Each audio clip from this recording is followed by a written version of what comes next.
Hey, how's everyone doing today? Welcome in. We're going to be doing Legend of Zelda Ocarina of Time as part of your game, your choice in the next Frozen.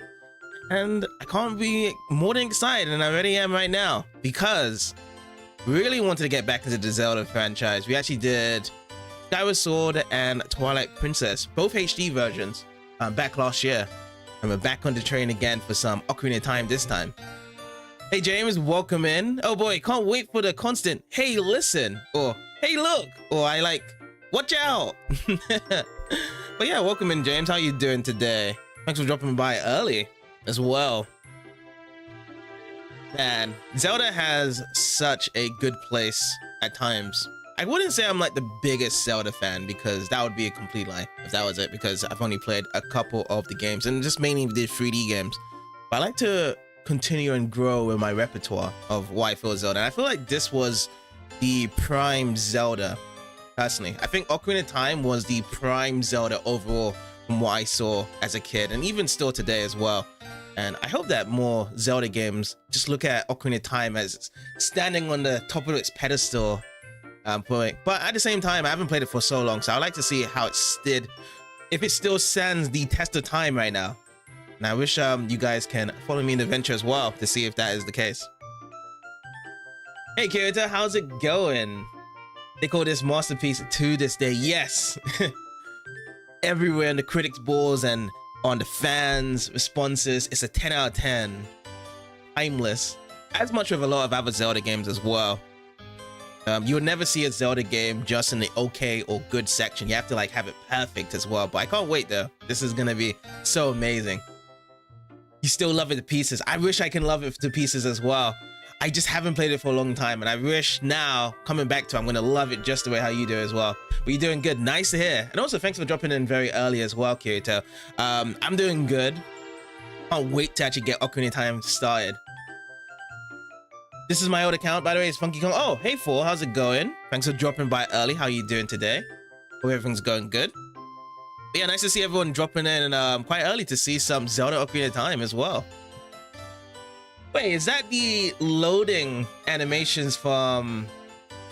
actually, no. That's just kind of like a buffering for online games, right? That you're putting out there. I was actually thought that was something to do with Sonic, with those emotes there you put there, James, but no. That's just loading in any case there.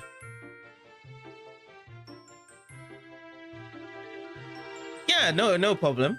No problem at all, Kirito. You're more than welcome to share any advice. I feel as though Navi won't be the perfect advice person anyway, if I'm ever stuck. Even though she will just try to keep on be like, hello, listen. But I feel like you'll probably do way better as my Navi, or anyone else that would like to chime in and help me out if they want to, as the stream goes on today. Oh, you was actually getting a slight buffer. Oh, okay. Yeah, because I'll just, if I just was checking on my other side of my PC, I don't see any buffers on my side. Are you on Wi-Fi on your side, James, or are you wired with your connection there? Navi, that annoying person that keeps poking until you turn around. Yes, yeah. True that, but you know, Navi also holds a special place in my heart because I was thinking that this was the pinnacle assistant for Link, personally, and I thought that afterwards with Link, as the series goes on, we're always gonna have fairies by his side, but instead we got many other different forms of assistance, which is understandable because they're from different timelines as well. Hey Kev, how's it going? How you doing today, sir? How's life been for you? You might get the remake of Thousand Door in a couple weeks. Nice. Good to hear. You love Navi, but listen makes you cry. Especially replaying the game. Yeah, I can't wait to replay this game, to be honest. Like, I'll be honest with you, Kirito, is that I played so much Ocarina of Time as a kid, but I had no idea. When I was playing games like this as a kid, I would be goofing off so hard and I wouldn't have no idea what I'm doing. And I even played the Master Quest version, which is the harder version of this game, and that made it even worse on the GameCube. So I'm looking to actually fully complete this game today. This will be my first time to actually complete Ocarina of Time. No questions asked. Gonna complete it from start to finish. Yeah, you're chilling, just playing a new gacha game. Ooh, quite similar to Genshin. Is it called Raver and Raves? Is that the gacha game that you're referring to? Because I heard someone else talking about gacha game a couple days ago, and they was talking about that. That might be the game you're referring to. How's Pokemon? Pokemon was really good. Came back to the classics. Still showing why Pokemon Yellow is still the GOAT, the franchise. But I'm actually looking forward to more Pokemon playthroughs in the future, for sure. We're gonna go for everything in Pokemon. I want to actually get all the Pokemon knowledge just as you guys, because I kind of feel kind of jealous when you guys are talking so much about new Pokemon, this and that, and I have no idea what you guys are mentioning. I have to get back into this conversation of Pokemon for sure. You got your original account back on your Switch? Oh, nice. That's fine. I played Master Quest. Yeah, we had it. I had it bundled with Legend of Zelda Wind Waker. That's another game that I was goofing off back in the day on the GameCube, which I did not finish as well. But I had fun moments of Wind Waker down to it. Oh yeah, Wolverine Raves. How is it so far with that game? That new gacha game? Is it better than Genshin, or do you feel as though it's like on the same par? Unfortunately, you missed the Pokemon streams, just being quite distracted. Oh, no worries. If you feel as though that you'll have more fun with, you know, the games you're playing, you know, go right ahead. I know you have, you know, your times to come back anytime, Kev, because I know you, Kev. You always come back to the streams whenever you feel comfortable and ready, for sure. But yeah, I'm glad that you're having fun with Final Fantasy 14. I've never played Final Fantasy 14 at all. I've never played it, but I'd actually like to play it. Got that game bundled too. Wind Waker disc got killed by Young World. Oh no! At least you don't get to see those booger kids walking around in that game though, as much. Pretty average right now. You have to see how it goes. Yeah, I guess you with generally gacha games, I guess it's the more longer you play, the better it gets. But I mean, my experience of Genshin Impact, I just love the story. I feel like the story is the most captivating for me. It wasn't anything gacha related. It was just story wise I actually liked from it. But you know, each to his own of how you kind of run with gacha games itself. But yeah, nice to see everyone coming in very early as well. Thanks you guys coming in. As I said, Legend of Zelda Ocarina of Time as part of your game of choice. Let's actually begin.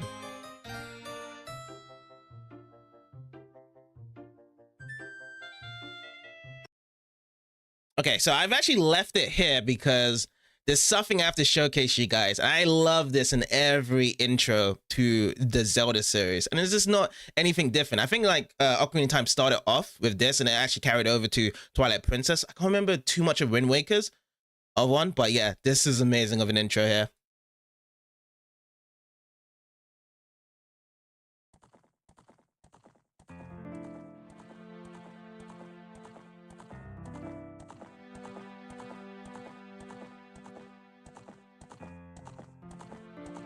And just like that, it just comes in. The logo, the theme, Link riding on Epona. Still a classic, still a classic. I guess I just kind of prefer Twilight Princess's one now. I think that's just my favorite intro. I've been kind of spoiled from the newer ones there. With Genshin, you mainly like doing events and seeing the characters you like so pretty different. Oh, yes. Yeah, characters are another big thing as well around to the game.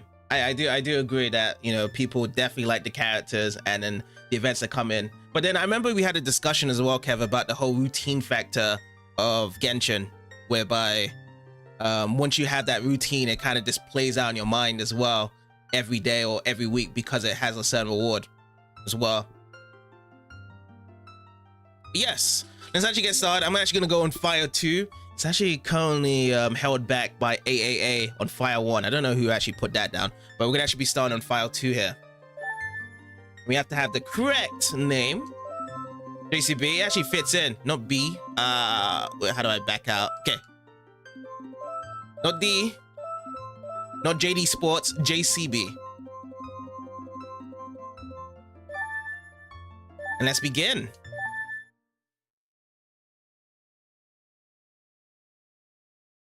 So, in the vast deep forest of Hyrule, long have I served as the guardian spirit. I am known as the Deku Tree. So we get to know about the Deku Tree, and it's talking right now. The children of Forest, the Kokiri, live here with me.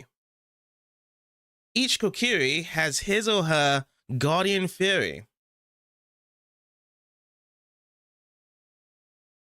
However, there is one boy who does not have a fairy. And of course, it's the protagonist, Link himself. Guess no fairy really wanted it. Same thing as how Twilight Princess's story was, sort of, whereby Link's bird was nowhere near and everyone else had the bird for the calling as well. Funny enough. But Twilight Princess had a lot of admiration story based around this game as well. But yes, this is the nightmare that Link has. And we get to see Ganondorf very early into the game. Because yeah, Ganondorf shows himself differently in a lot of the events from the other Zelda games. Twilight Princess was way later into the game. Well, it was expected that we knew, but this one, it was like right in the beginning. But we don't even know who it is though. If you're first time playing the game, you don't even know who this guy is. Navi, where art thou? Come hither.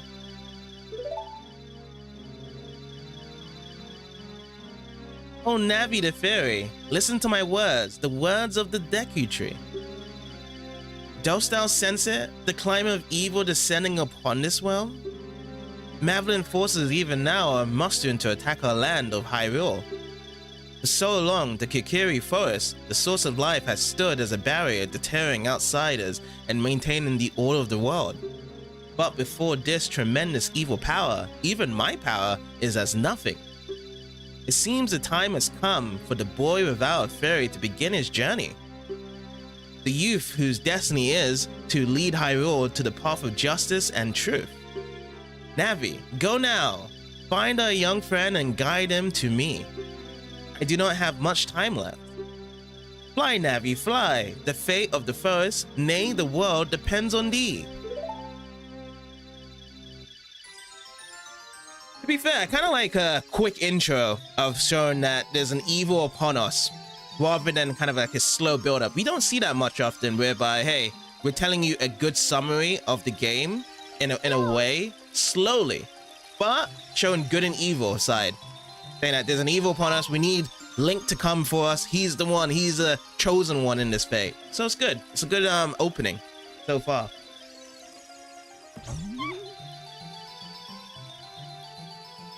Yeah, you see the kind of goofiness of Navi. Navi can't really go over it and stuff, doesn't get hit by a gate there. Here we go. This is what everyone's waiting for, right? Hello. Hello? Hello? Wake up. The great Deku Tree wants to talk to you. JCB, get up. Hey, come on. Can Hyrule's destiny really depend on such a lazy boy? And bear in mind, this is on the N64 as well. Imagine this game was released on the Nintendo Wii or even further. We would have had a lot of voice lines from Navi. A lot more. And speaking of which, the later 3D Zelda games, they don't really have voices, do they? I think Navi really is the #1 contender with the amount of voice lines it has in this game compared to other Zelda games. Like, you have sound effects, like you hear them screeching or they say something, like a grunt or something, but you don't really hear them talk. I guess it changed though in Breath of the Wild and Tears of the Kingdom, because I know that Zelda talks in that game, and there's other NPCs that do talk. But before that, it was really Navi the King. You finally woke up. I'm Navi the Fairy. The great Deku Tree asked me to be your partner from now on. Nice to meet you. The great Deku Tree has summoned you, so let's get going right now. Okay, and one thing I've noticed, like this moving, do you feel kind of odd, like the way how he's kind of curving? I was trying to move this before with my analog stick, and it feels kind of dated now, preferably the way how Zelda's moving. I don't know, it just feels like Mario moving in a way. Like if they got the physics from Mario 64 and put it onto Zelda and slightly tuned it. That's what it feels like. But it's still controllable though. That's why I just noticed yesterday when I was actually checking it out again.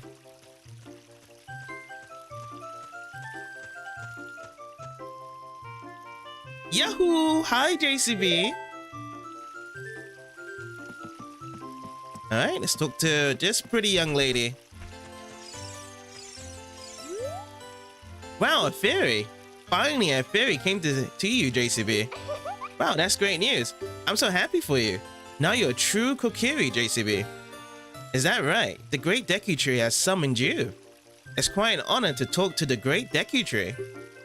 I'll wait for you here. Get going. Go see the Great Deku Tree. Okay, so I was paying attention to the cutscene, and I have to go over here first. Because this is where Navi went to come from the Great Deku Tree, and then this guy blocks me. I do remember this guy, whereby no matter what, he is the first block of the game. Hey you, Mr. No Fairy, what's your business with the Great Deku Tree? Without a fairy, you're not even a real man. What? You've got a fairy? Say what? The Great Deku Tree actually summoned you? What? Why would he summon you and not the Great Mido? This isn't funny. I don't believe it. You aren't even fully equipped yet. How do you even think you're going to help the Great Deku Tree without both a sword and shield ready? What? You're right. I don't even have my equipment ready, but if you want to pass through here, you should at least equip the sword and shield. And again, Twilight Princess also wanted to get a sword and shield in the beginning before you can go further in the progression of the game. But it was done differently. It doesn't just tell you straight away, like, hey, you need to get a sword and shield, bub, or else you can't get through here. So two different storylines. And I would say that, because like, you know, Twilight Princess definitely influenced, but they've definitely mustered it different compared to Ocarina of Time here. Sheesh. Alright, this guy's not gonna allow me to go. Navi's like, hey, let's go and see what Navi needs. The Great Deku Tree has summoned you. Please come with me. And being useless straight away. Number one, useless. You can clearly see from the conversation, we need a sword and shield first. Which the assistants have done better in later Zelda games compared to Navi. So I'm gonna have to find a sword and shield. Check. You see a small mound of soft soil here. Can I talk to you? Hi, JCB, look this way. Look over here with Z and talk to me with A. This must be Z. Yes, yes. That's how you use a fairy. It's so great that you can finally have a fairy partner. I'll teach you how to talk to people using your fairy. When a fairy flies near a person or thing, press Z to look in that direction. If you use Z targeting, you can talk to people from a distance, like we're doing now. When you have nothing that you can target, you can press Z just to look forward. Try it. So the Z targeting is really the fairy that does it. It's not really Link's vision.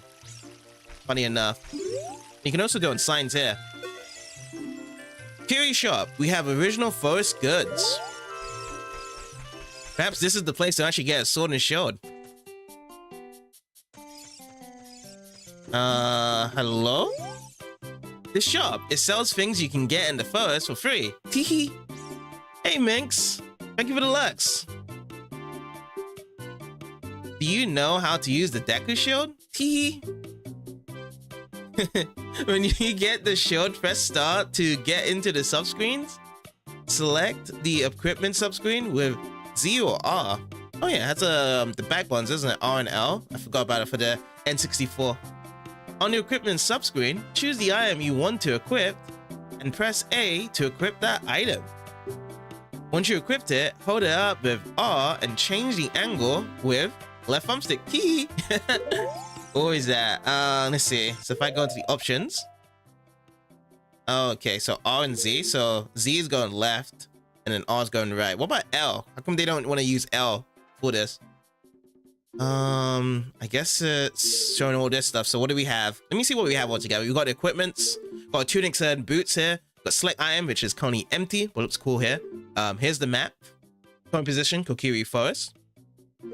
And then we also have Crestas, which, who's that? Oh, would you like to save? Yes, I do like to save. Oh, so that's how you save here. You press start, press the B button. Okay, so let's speak with this guy here. Welcome. Okay, let's see. We got Deku Seeds on shop here. We got the arrows. We got the hearts, recovery hearts. Deku Nuts, Deku Shield. Oh, Deku Shield here. That's what we need to get. Deku Stick and Deku Nuts. But there's one thing that's missing from this whole thing right now. I have no money. I have no rupees.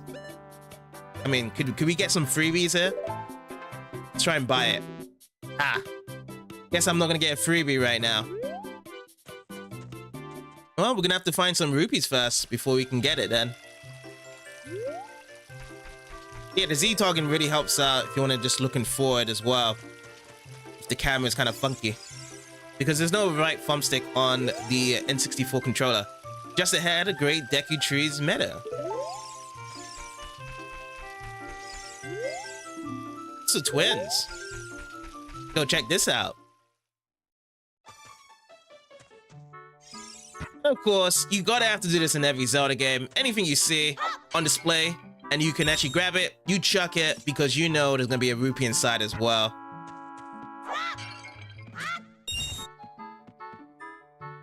Oh, Navel bought very early, right away.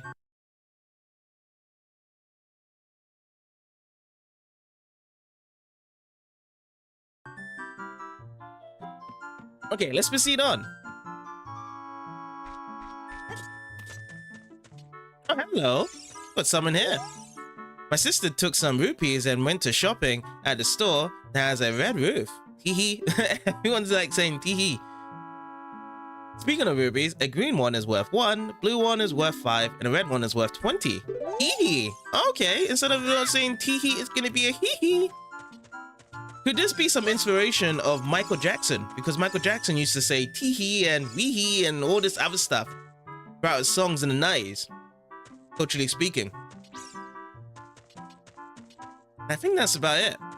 That's about it in this place here. Smash on Vegas spoke to the twin sister, and that's about it. Let me see at the back of here if we actually got anything to grab and smash on right here. Hello, Rock. What do we have? Another rupee. So that's 7. Can we grab on these here? Okay, it's a bit too hard to grab. Let me speak to this fella. That meanie Mito made me cut the grass at Saria's house. Mito told Saria he would do it so she would like him. But I'm the one doing all the work. You and Saria are close friends, so you help me cut the grass? I'll let you keep anything that you find while cutting it. I'd love to cut it, but I need a sword to do so. This is Saria's house. Best friends. That should have been the first thing I stopped into going here. Ooh, hearts. You dropped the hearts just for me. Other than that, I don't think there's anything else I can do in this place. I only have a pot to smash. I mean, there's a bed here, but you can't really jump in and sleep in here. It looks like Saria's gone out. See if where she is then. Let's try and go up here then.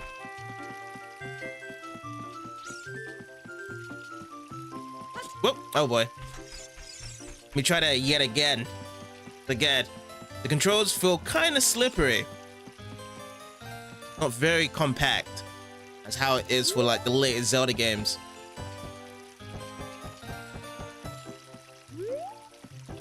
Ooh, there's a rupee up here. I'm trying to speak with you. Are you Saria? No, it's more hee-hee-hees. You came all the up way? You are a real man. Look, isn't this view pretty? Change your viewpoint with the up on the C button, and so you can look around the forest with the left thumbstick. Okay, so if I do that, it goes into first person mode. Oh. And the Y axis of the controllers of looking up and down is reversed. So if I push down, it goes look up. If I push it up, it looks down. But the left and right is pretty much the same. I've noticed this is kind of a thing with certain N64 games. One has inverse proportions with the scheme, and then the other one doesn't. Alright, so that is that. Let me see. Should I just jump down here? Yeah, why not? I'll just jump down. So we ended up from there. Let's see what the next place is. Is this my place here? Oh, this must be Saria. Oh yeah, this is Saria, isn't it? But she didn't really say her name in the beginning, did she? What? Mita won't let you go to see the Great Deku Tree? Oh, that bum. I don't know why he's always so mean to everyone. What he said is true though. The first strange things have been happening here lately. You need to be ready for anything. You better find a weapon. You can buy a shield at the shop, but there's only one sword hidden somewhere in the forest. Alright, gonna have to find where the sword is. Okay, so that's where I live, so I don't need to go back up and check that place out. Let's go somewhere else. So, our main objective is to find the hidden sword in this place here. So we'll just be looking around then. Can we grab and check all this stuff then? Okay, so they all break. Let me speak to this guy first. A by the stone, pick up. A by the stone, pick it up. Mean old Mito, he made me pick up the rocks in front of his house. Alright, I'll help you out. Because I'm surely there's going to be something for me to grab, which is the rupee here. Nice. Again, a couple of rupees from smashing these rocks here. Ooh, an apple one. That makes a total of 15 so far.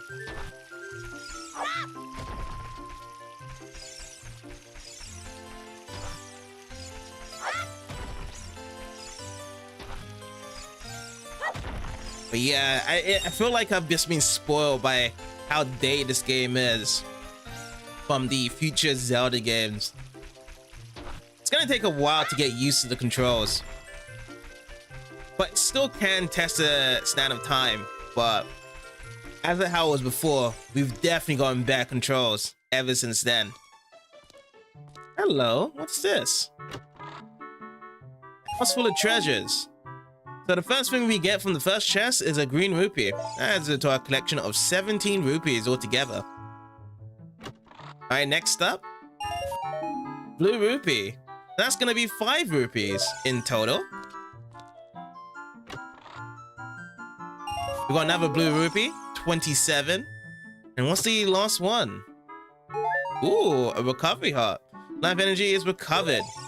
We've been getting hearts in the beginning, but how is we gonna destroy our hearts here? Like, what is the danger to Kokiri place right here to get our hearts destroyed? I don't see anything right now. I've been stuck with 3 hearts ever since I started. Okay, the rocks are back, but let me do something else instead. Can I jump on this part here? Oh, I can. Let's go up from here. I see some vines that we can climb up. Oh, wait. Before I do that, I see a blue rupee side of my screen. That equals to 32 rupees in total. That's 8 more that we need to get for the shield. But I still feel as though the main objective is just to find the sword first, hidden. That's over there. Let me go this way. Ooh, we got this statue. Let me see if it does talk here. This statue's one-eyed gaze pierces into your mind. Okay, I guess I have to swing it with a sword layer for it to do a different action. The Lost Woods. Can I go inside the Lost Woods right away? Oh, I can. Okay, I guess this may be the place to find my sword.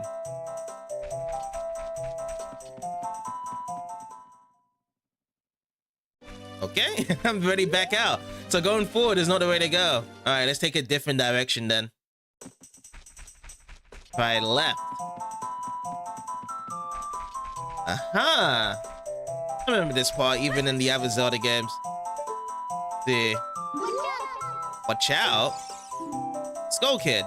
Is this what happens to kids that get lost in the forest? He might be a friend if we do something. So what do? We can only attack him. Dude's gone anyway. Or does it come back afterwards? Well, I can't really attack him with anything right here, but I can carry on, right? Oh, this place is massive.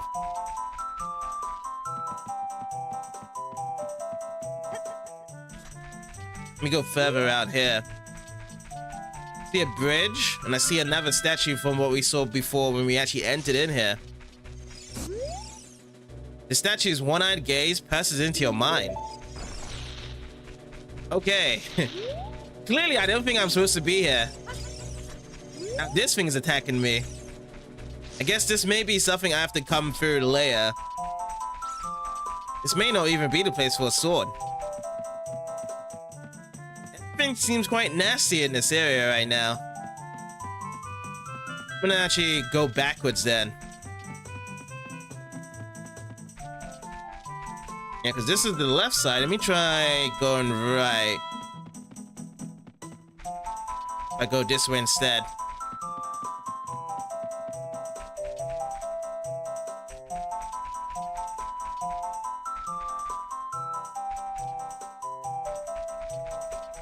Let's see, going down here.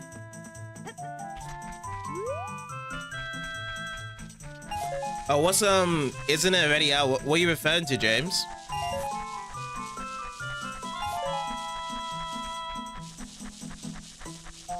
Can I actually get one more rupee around here? Oh, the 1,000-Year Door remake? I'm not too sure, actually.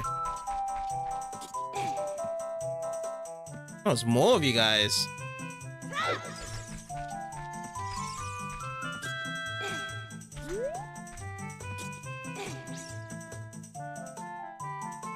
I was able to lock onto you, but now I can't.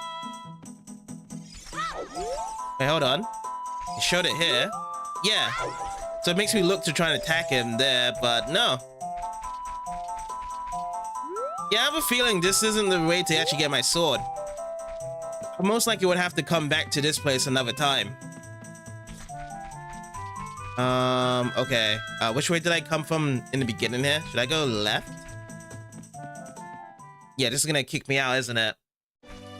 Okay, so I'll come back here once I can get a sword, but I smell danger be here right now.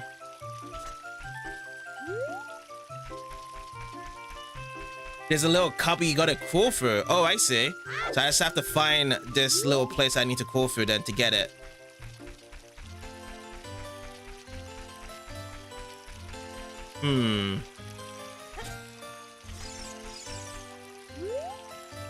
Have I been through here? Let me check over here if I've been through here. Ooh, another rupee. Means I can actually buy my sword. I mean, not the sword, the shield. Let me get my shield then. I got the cash for it.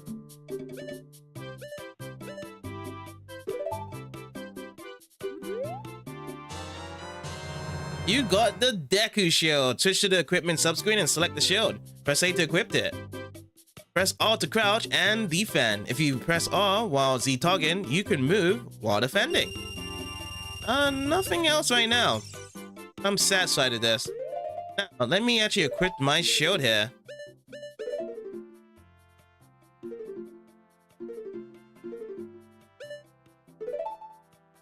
Okay, done. That's equipped here.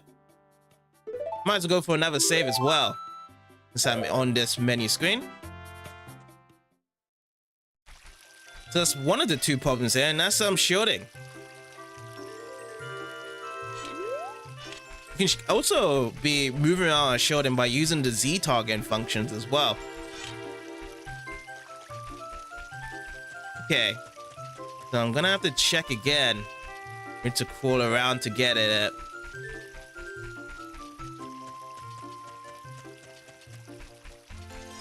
What's this? The Great Mido. Did I go to the Great Mido's house? Oh, I have. This was the Great Mido's house. Let me check up here. What do we have over here in this place? House of the Know-It-All Brothers. Maybe they can help me out finding the sword. Point me into the right direction. I can teach you about the icons at the top of the screen. About the yellow icons, about the blue icon. Okay, yellow icons. The 3 yellow icons in the upper right are called C icons. They display the things you can use with the left, down, and right buttons. Once you get a C button item, go into the select item subscreen and set it on one of the 3 C buttons. Alright, let's go and check out the other one. So this time over for the blue icon. The blue icon at the top of the screen is called the action icon. This action icon shows you what action you perform when you press A. Stop in many spots to see the different things you can do. Like this. This is the thing I like to do right now in your place. While you guys are watching, I'm gonna break all your pots. I only get 2 rupees out of it though. If you want to learn about the map and items, just ask me, but don't ask unless you want to hear a long explanation.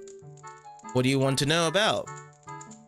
Oh, it will be a long explanation. I do want to know about it. So about the map. There is a map displayed at the bottom right of the screen. The yellow arrow shows your current position and direction you are facing. The red mark shows where you entered the area from.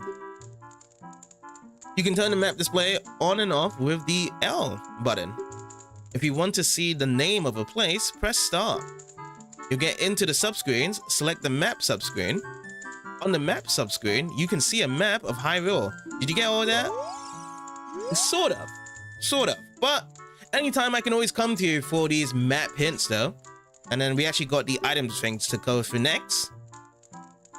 About the items. There are 3 kinds of items: equipment items, C-button items, and quest items. Equipment items are things like the sword and shield, and clothes that are effective when you equip them. C items can be set to the left, down, and right, and be used by pressing those buttons. Quest items are things you collect during your adventure. You can just carry them around. If you want to change equipment or just check on your inventory, press start. You'll get into the subscreens. Switch to one of the 4 different subscreens with Z or R and change or check items as you please. Take a look around. When you decide to equip an equipment item, press A for C button items, press left, down, and right.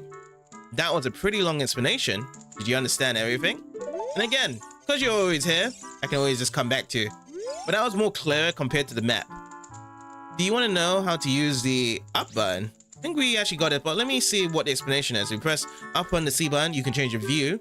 In a place like this, it will switch to a top-down view. Outdoors in a field, for example, will switch to a first-person perspective.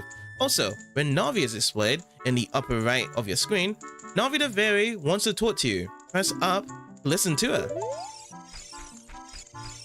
So the Noah brothers gave me all the know-alls of the hints, but didn't tell me where to find a sword. They're really not truly know-it-alls. Okay, this is the next part I have not been around to. Forest Training Center. Don't recklessly cut signs, read them carefully.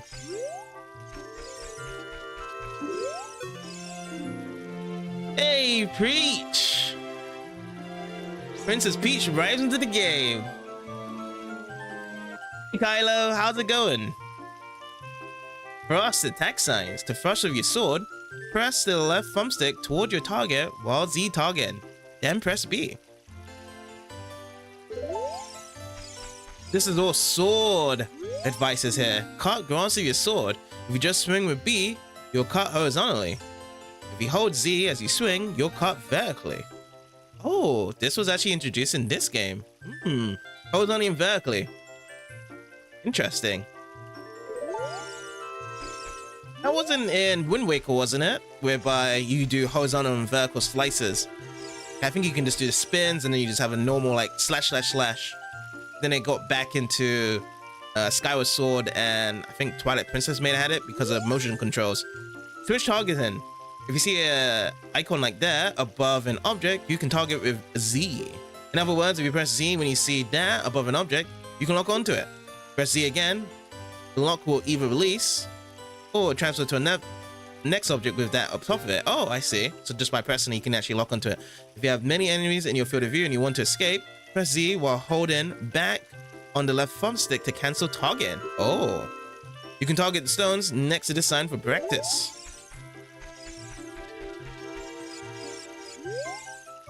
Hey, let's work on some moves. To jump sideways, while Z targeting, press A while you move left to right. To do a backflip, while Z targeting, press A while you move backwards. To do a roll attack, press Z targeting, press A as you move forward. While you roll, you can avoid damage. If you have your sword ready, while Z targeting, you can do a jump attack by pressing A. A jump attack does double damage. Oh, cool. You can use Z targeting on the stone next to me, so let's practice. Let's do it. And personally, I just like using a lot of decisive because of the personal grumps. Okay, so if I just have no sword, it just rolls, and then if I want to do the jump attack, I need the sword. Okay, next one. Hold of Z. Let's go through this small hole. Doing okay? Nice. Classic Zelda, yes. We're bringing it back with Legend of Zelda Ocarina of Time. The pinnacle, I would say, of what Zelda had at that point there. In many cases, for a lot of people. Yeah, I'm just having a lot of fun so far with it. I'm just only in the beginning part, though, of this game. Stand in front of the hole and push towards it. When the action icon enters enter, press A to crawl into the hole. Hey, Cromwell Sanity, how's the playthrough coming along so far? It's going good. I'm just going through all the basics, going through the tutorial, feeling the moves out. It feels very dated though, compared to the other Zelda games I've played. But how's it going on your side though? Pay attention to what the action icon says. Alright. So, use the action icon. I can now enter. And this must be what you talked about earlier, James, about the hole to enter in. Now it's actually coming back to me. Good stuff, and it's going good on your end. Nice to hear. But yeah, it's just been going very slow from what we're doing here. It has 3 peaks now: the original Ocarina and Breath of the Wild. Yeah, you know, I have to agree. Breath of the Wild is another peak. I definitely agree with you there. The original, are you talking about the very first one? That one. So I remember there was a really good Super Nintendo Zelda game people used to talk about. This game isn't aged really that well, but it's still a good classic game to this game. Yeah, I thought personally that this game was gonna age really good, but then when you actually play the other Zelda games, because I played Twilight Princess and the other game Skyward Sword a while back, it was better up there controls, and just the feel of Zelda was really good. And then this game I was like wobbling around. It felt like I was playing Sonic Unleashed. It's like when you don't have the boost button, you're like, whoa. It's like, wait, Sonic's a race car now? So I have to get kind of adjusted to this, but it's not bad though. It's not that bad at all. This game and Wind Waker hits me in the feels. Hey Star, glad to see you here. How's it going? Hope you've been well. But nice to know that your favorite moments of this game and Wind Waker. Be pointing with Z target. When you have no object to look at, you can just look forward with Z. Stop moving and then change the direction you're holding, or hold down Z for a little while. This can help you get oriented in the direction you want to face. It's quite convenient. If you hold down Z and walk sideways, you can walk sideways and while facing straight ahead. Walking sideways can be very important technique in dungeon corridors. Try around and try and do this now. So this. Ah, I see. So like just to peek yourself around. Ah, I see. The N64 sticks aren't great going back to. Yeah, I've noticed that as well. But you know, it's experimental because this is the first time having left thumbsticks in the 6th generation. Oh, ow.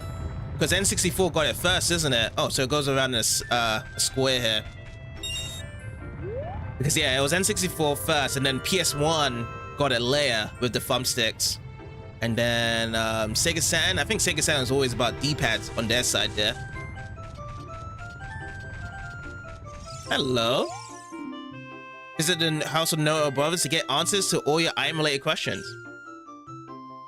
You would definitely have some problems with the camera as well. I mean, these games are rough, but once you get used to it, the controls are pretty cool. Yes, yes. So that's what I'm just doing. Get myself used to the controls right now. It's going to be so awesome just to get myself handled to it. I'll get myself back into the 1998 vibes or whenever the game came out, and I'll be fine with it overall. It's going pretty decent, to be honest. You playing some more Subnautica on your side? Alright, this must be the sword here. And that's going to be completing our first part of the main quest to do right here. The Kokiri sword on the equipment subscreen is selected with the cursor and equipped with A. This is a hidden treasure of the Kokiri, where you can borrow it for a while. Be sure to practice with it before you really fight. Alright, let's get it. We already got our shield set. Now we got the sword. Look how tiny it is as well. You got a 4-day weekend? Nice. Any plans?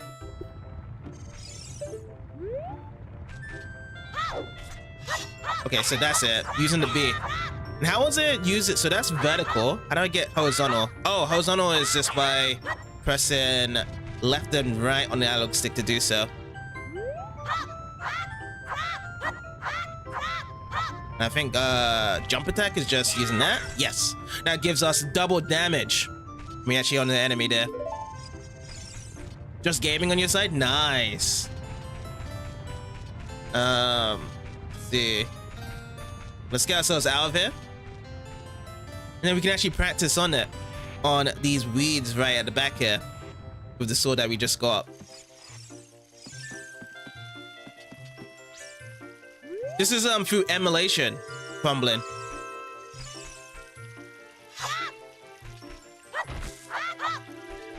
Oh yeah, it's actually on the Switch, isn't it? You can actually rebuy on the Switch there. Yeah, it's just more easy and convenient for me to stream it through this way. Because with the Switch, I haven't actually got the Switch yet, which I do really want to get. I've heard so much rumors about Nintendo releasing the new console for next year. Or at least going to be revealing it next year. So we might actually get a release date for 2026 for the next Nintendo console. Might can't pick this up. Why is it not allowing me to? It's only allowing me to attack it. Oh, I see. That's the Switch. So yeah, when there's an enemy, you just press it and then you can keep it switching. And I think you just go backwards. Is that it? Or is it? Oh, pressing Z and back cancels the target in there. Kind of wonder if they're gonna bring out a new Zelda game around the time before it comes out. Yes, that is a good question as well, because what was it, Tears of the Kingdom? That came out late into the Nintendo Switch lifespan, I suppose. So another Zelda game is probably gonna take another 5 to 6 years to make, isn't it? But they got the right formula of what they want to do with the next Zelda game. I am guessing though that the next big Nintendo title that's gonna be on the next Nintendo console is gonna be a Smash-related game. Smash has been, what, the last one was what? Ultimate back in 2018. So we've been been running that game for about 6 years. So I feel as though that's going to be the game to play. And they're going to be coming out with that and also Mario Kart. That's also going to be a big game for it to be. What's your favorite moments in Wind Waker there that makes you hit the feels for different reasons there? Oh, a fairy finally came to you. Now you have a lot to learn. The best place to go to learn some new skills is in the Forest Training Center. It's on the hill just above here. Just above here. You mean the place where I was before? Maybe it was this way, right? They're talking about. If they do come out with a new Zelda game, they might make it where you can only play it on the newer consoles. Oh yeah, it's most likely gonna do that. I understand where you're coming from though, because Breath of the Wild was on the Wii U plus the Nintendo Switch plus Twilight Princess was on GameCube and Wii at the same time. But just to get people to get wild up into it and buying the new consoles, it most likely might just be that way. But we could be wrong though. It could also be on Nintendo Switch as well, because generally the games will still be released on Nintendo Switch, hopefully before other new games follow into the new console itself for a couple years until everyone has to switch over. So this guy is still doing that. Guess we need the ocarina for that case there. You actually got sad and his sister get kidnapped. Oh, so that's like from the very beginning part. Yeah. That was definitely a sad moment indeed. You're just on this long adventure as it is.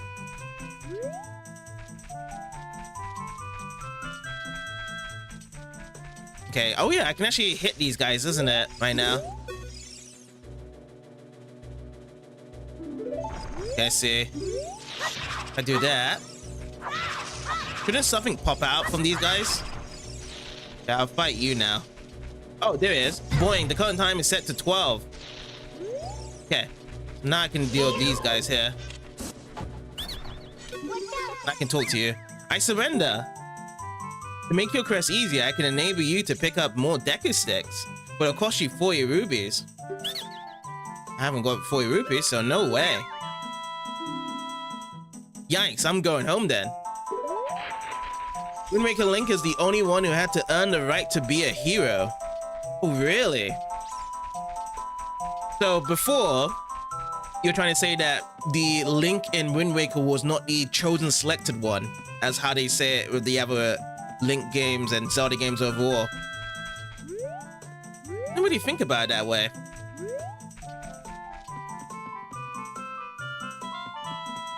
Wind Waker makes a great Master Sword cutscene.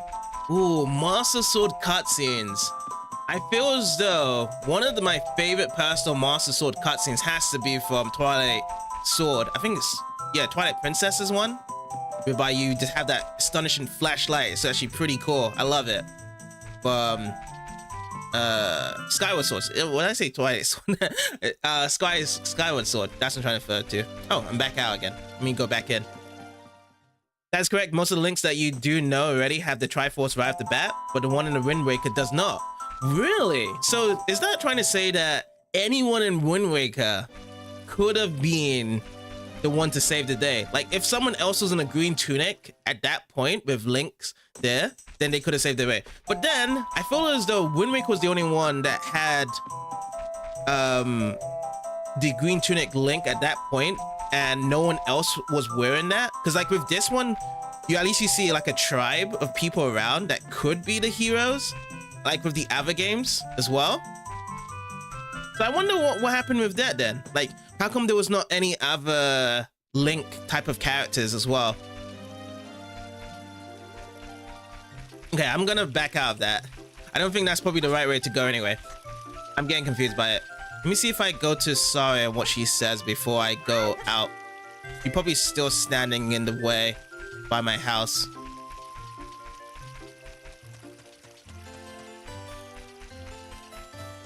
Twilight Princess is pretty fire, pulling the sword. Yes, I love it so much. From also Twilight Princess on that side.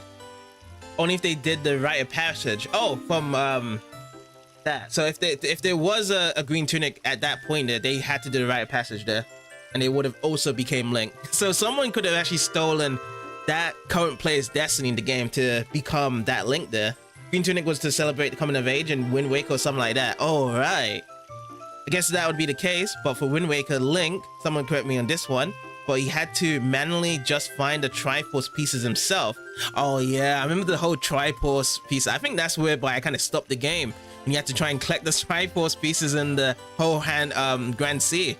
As a kid, it was actually difficult for me, and I actually kind of stopped at that point. But I'll have to come back to the game and try and get that done at that point. Yes. I guess, she doesn't really have any extra details around to it. Navi wants to talk, though. The Great Deku Tree has summoned you. Please come with me. Okay. That's where I was gonna go anyway. Oh, yeah, I can now cut this stuff. Can I? Let me see if I can. Or do I just whip out? Okay, I just whip out the sword. We haven't got any Z target in here right now. I guess we go this way, right? Let me check on what this goes to. Oopsie. No more sign to read. You don't need any signs anyway. You can just go straight in. Your favorite game is Ocarina of Time because the catchy Lostwood theme and Song of Storms. Ah, okay. Yeah, it has some really cool songs in the game. I must admit, the Ocarina blowing up from there. You do like the choices, but you're not judging. You just want to get the Zelda. If you want to see the great Deku Tree, you should at least equip a sword and shield. I do have it. Oh, what's that? Oh, you have a Deku shield. And what's that? Is that the Kokiri sword? Good grief. Well, even with all that stuff, a wimp is still a whimper. I, the Great Meter, will never accept you as one of us. Shoot, how did you get to be the favorite of Saria and the Great Deku Tree, huh? Grumble, grumble. Finally, this guy is showing me respect and allowing me to go through. Even though I got a tiny, wincy sword. Now we can go through now. Oh, hello. There's some enemies here. Naomi? Navi, are you gonna help me out and let me know what's going on? Deku Baba. Though it looks vivid, it will hurt you if you touch it. And also, speaking of like Navi here, it feels like a Pokédex, right? Because we were just playing Pokemon Yellow for the past couple of days. Having this information and also like describing what it is essentially and knowing how to defeat it. Here we go. But yeah, I have to kind of get used to it. The calling Navi the Pokédex is being too gracious. I mean, I'm just putting some similarities out there, but yeah, I feel like that is right. Though, being too gracious, that calling there. It just kind of popped into my mind just a tiny bit because I've been playing too much Pokemon. You got a Deku stick. On the select item screen, you can set it to left, down, or right. Set it to there to swing around. When you want to put it away, you can stand still and press the A. Which, I already got a sword, so I'm not going to do that. I'm going to place it right now. The Pokemon game I've been playing was actually Pokemon Yellow. I really had a good enjoyment with the game. Have you played Pokemon Yellow on your side, Crumbling? It's like a very dated game right now. Song of the Storms is the best song in the game. Lost Woods is your second choice. I need to actually listen to the songs again in Ocarina of Time to actually see which one is my favorite because there's so much to go through this game. You love Gerudo Valley. Is that the one that's like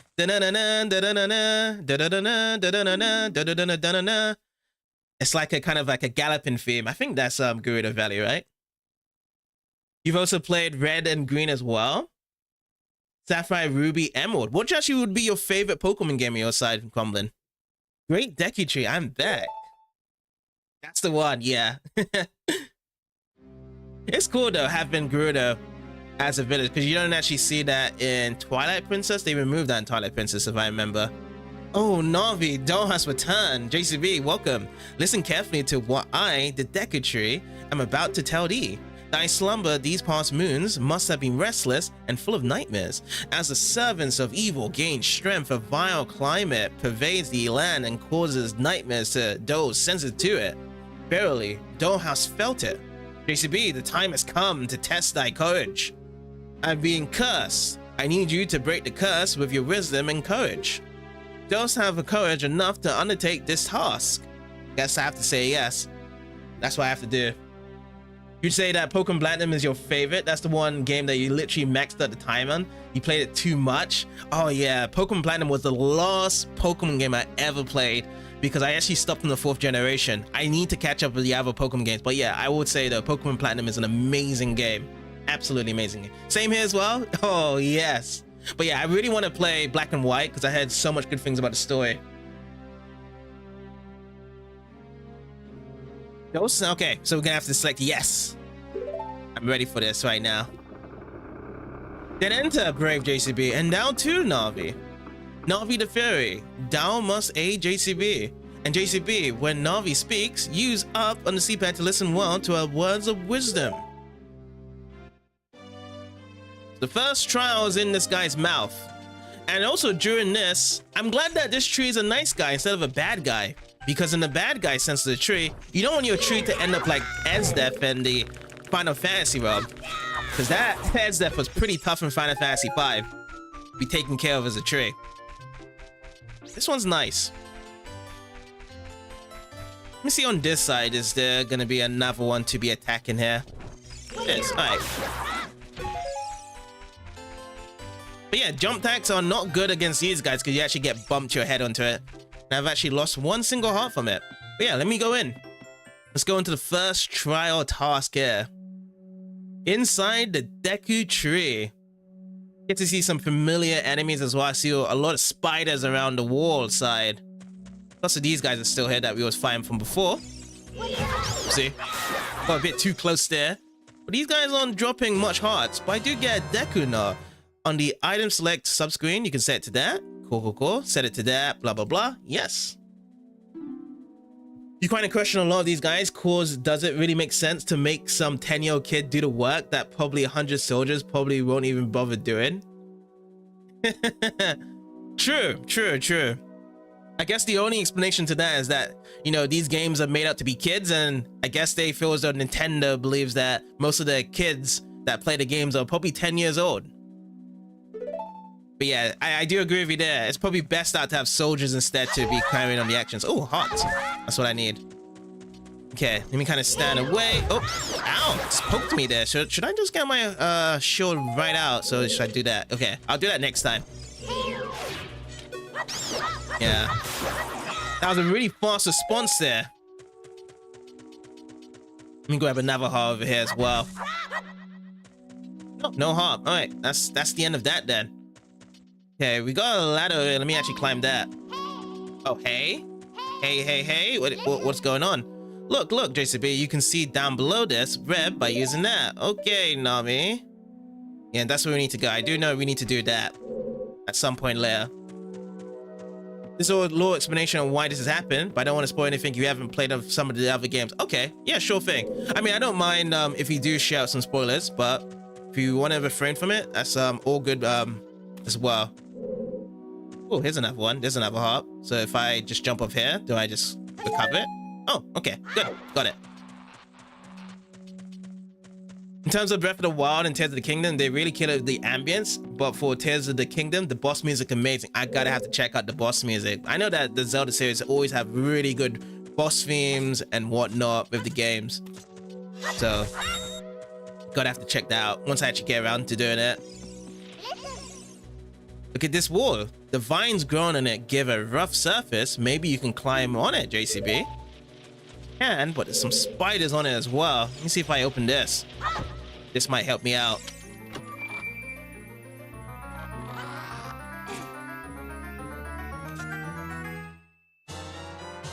I found the dungeon map. Press start to get into the subscreens and look at the map subscreen. Blue chambers are places you have already visited. Your current location is the flashing room. Thought the Breath of the Wild music was lacking? Yeah, we tried some people where they have sports stuff on stream, and man, looking at some of these people's faces, they look defeated and they tend not to play the game. Nah, I'm not about that, because honestly, I feel as though people are better to express themselves in the stream comments on the game they enjoy. I know, like, when people pop into my streams, most likely they have a real deep attachment to the game itself, and I don't want them to just be like, oh, burdened by the stream rules around to it. That they can't really suggest too much around to it as well, because honestly, if you really don't want to get spoiled by a game, the best thing to do is just play it off stream. That's what I would say, is that just play off stream and visit that way, where you have no attention to the chat, because chat is going to be very important if you're going to be streaming, because you want to interact with people. And I really don't want to tie down too much people to just say stuff, but you know, I do agree though, if there is a rule that people don't want to get spoiled by it, then by all means, do not spoil it for them at that time there. But for me, in my case here, over here, like, I don't mind the spoilers, for instance, or I don't really mind people giving me suggestions as well, because, you know, people are just enjoying spending time here just to see this game being played yet again.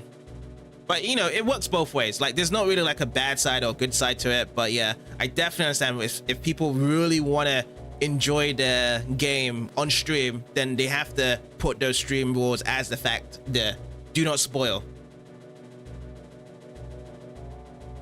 You won't mention spoilers of things, but mention about game aspects. Yeah, that's totally fine as well.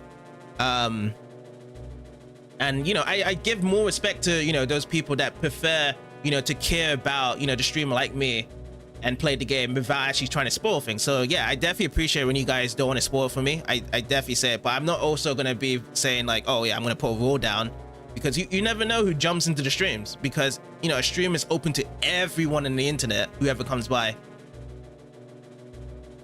But definitely much appreciated, guys.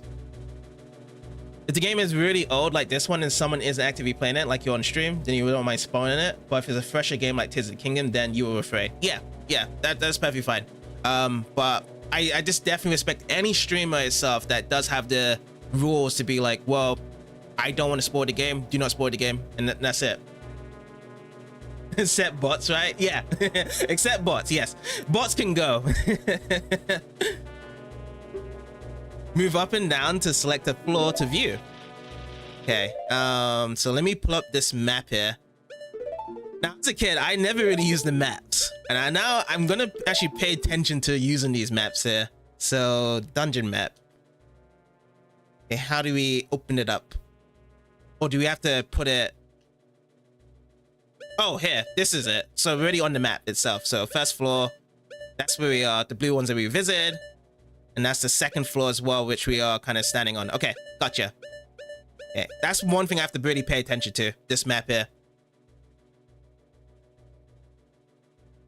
You know, some chatters, it's not every day where you get to show how much knowledge you have on this game of this magnitude. And you know, sometimes it can be a little hard to hold back, telling the stream the ins and outs of the game. Yeah. I definitely understand, because like, you know, when you have to focus on chat and also people are telling the ins and outs, you kind of feel as though like you're really bowing the cheat guide to the streamer as well. And you're showcasing so much to the game, whereby you prefer probably the first reactions. Like, I feel like viewers probably prefer the first reactions of streamers when they first realize, and you see the real value around to it. And I definitely agree with that as well.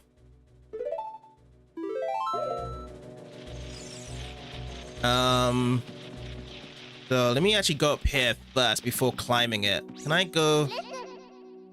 You can open a door by standing in front of it and pressing A. I was about to do that, Navi. Pay attention to what the action icon says. That's the blue icon at the top of the screen. Light work, no reaction. Yeah, I like the help, but not loads of help, to be honest. If I can do that without that, I'm happy I feel to say that. Yeah, I did the same thing with you, Kirito, as well.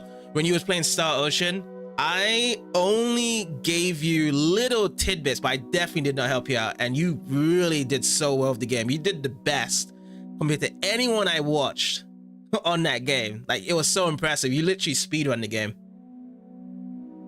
If you do have a cheat guide, chatters, they can sometimes be a good help if you played the game for too long and you want to get over it. Yes, that's another thing. Yeah, you actually bring up another point I wanted to say as well, which I forgot about. Streamers having a hard time, or anyone that's streaming the game that has a hard time figuring it out, because I have had puzzles where I've been stuck at for 30 minutes to an hour, and as a viewing experience, it can be very, very frustrating to see someone stuck at a puzzle, one little puzzle that you know that you can actually help out as well. So I've been in those times, and I definitely like when there's hints there or someone to help me out when I've just been stuck for a very, very long time. And that's probably the reason why I actually imposed on the rules of having help there.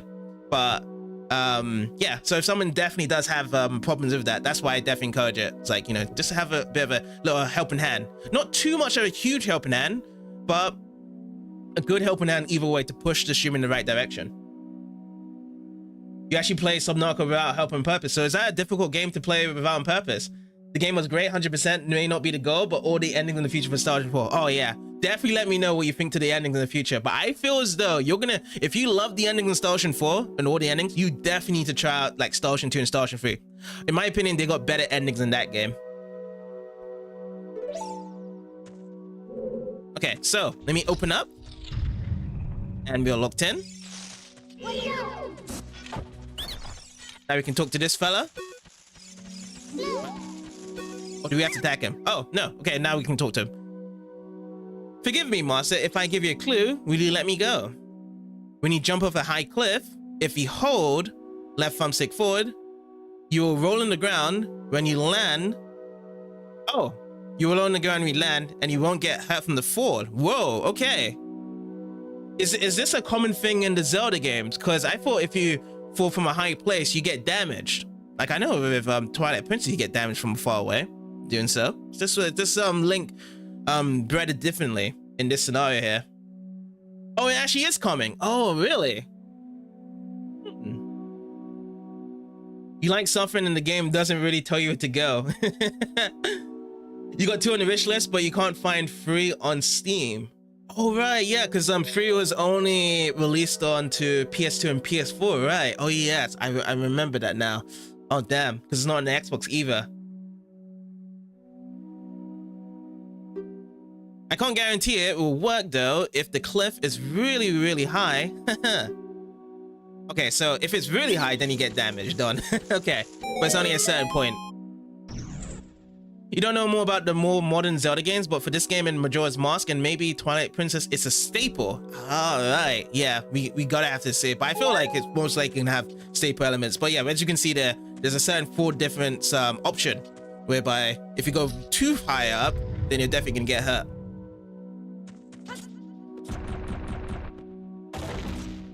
Armored. All right, can I go backwards? No, I cannot. Okay. Let's get some rupees in here as well. Majora's Mask Fire. Yeah, I hear so much good things about Majora's Mask. If it's not Ocarina of Time that people enjoy the most, it's definitely Majora's Mask.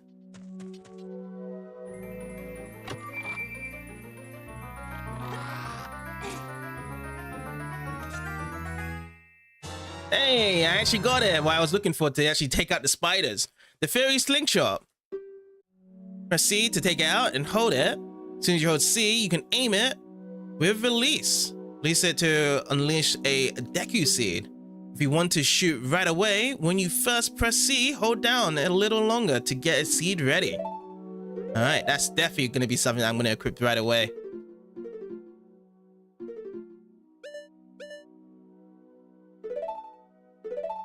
And I'll go for a quick save as well. Majora's Mask is really good story-wise, although the mechanics of the game are left to be desired. So if you had to choose the mechanics of Majora's Mask compared to Ocarina of Time, which one would you actually prefer to go after? Because they're both around the same time itself. Well, let's go. Slingshots. We're going to be taking care of those spideys. Go recovery hop. Nice, nice, nice. You'd actually go with Ocarina of Time. Oh, cool. Hello. Look, something is hanging up there. It looks like an old ladder. Now, can I use the slingshot to take care of it? Got it.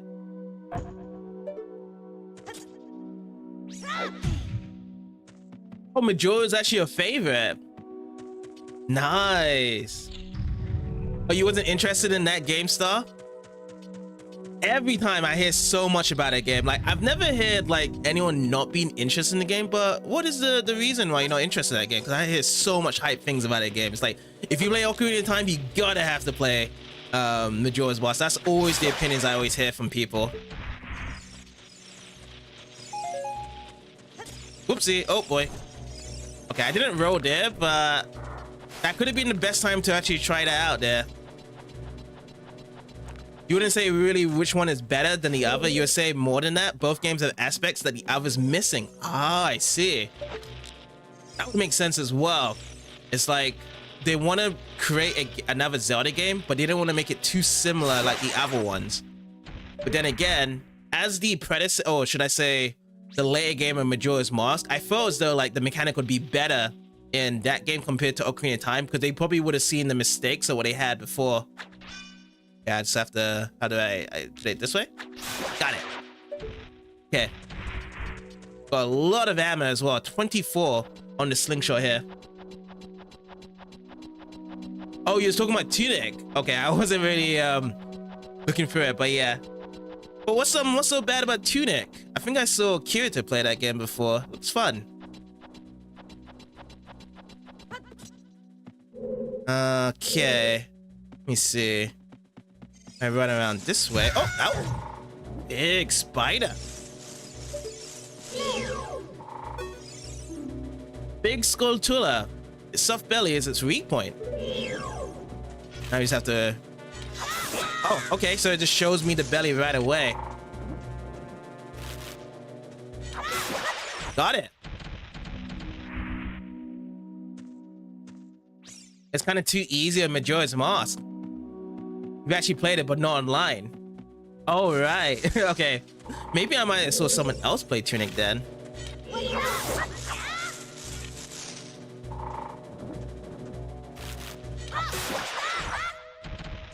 These people that are saying that you should play Majora's Mask after playing this game, like you grew with the nostalgia feel on, because this time everyone's first Zelda game was this game or Majora's Mask. All right, that's true actually. By saying that, everyone would always like to recommend their first game of any series, and then that game will be the prominent factor there. Funny that you bring that up, because I was even having a conversation about it with someone last night. I was actually really up last night in the morning. We had a discussion about Sonic, of all things. And it was about the concept design of the first game really makes importance. Because, you know, I first grew up with Sonic 1, but the guy disagreed with the concept design of Sonic 1. And that's why I liked the original concept of Sonic. And then he started off with Sonic 2, which had a different level concept design around to the game, of how Sonic 1 was improved to make it more streamlined. So yeah, it definitely has a lot of impressions when your first game is in the series to change your opinions on what of you prefer in the game. Looks like that torch was not burning too long ago. Alrighty. If I press this, what do we get? Get this to stand on. Oh, that's a time trial. Oh, got it. I got through, but I still got hit. Is that a gold spider here?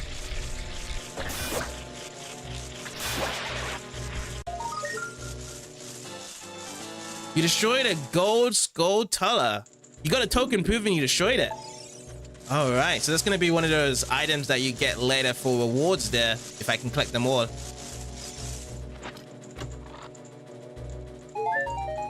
Recovery art. Your life energy is recovered. Sonic CD killed your sanity because it's supposed to be Sonic 2 technically. Yes, it was supposed to be Sonic 2 technically around to it. But yeah, that's another thing. Yeah, Sonic CD was definitely different as well. There's so much initial concept designs of which game you played first, and then when you played something else, it was like completely different as well. I can still hear you, even though you're kind of rubbing your back on the wall there.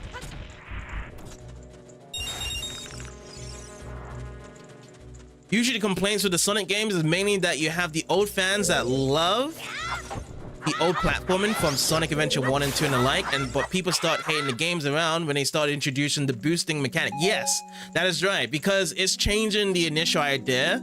However, now that I start thinking about it nowadays with my glasses, because I was one of those guys that preferred the original gameplay style, it makes sense with the whole boosting stuff now.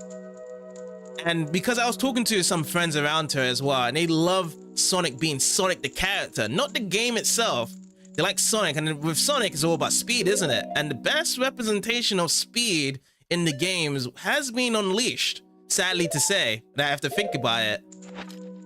It's just blazing with speed, and that's what people want to see. They don't really care about what's presented in the game itself. They just want to see Sonic fast and running around. But I always said that the best representation of Sonic has always been just the TV shows and movies, like the recent movie itself. Like a lot of people kind of grown into that. But for games, people just want to see speed on the screen, and Unleashed gives it from the booster mechanic there.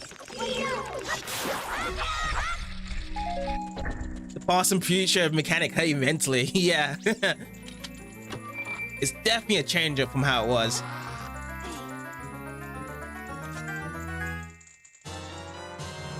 Found the compass. Now you can see the locations of many hidden things in the dungeon. Oh, another comparison I can make about Pokemon Yellow, because most of the time I was actually running around with the item finder.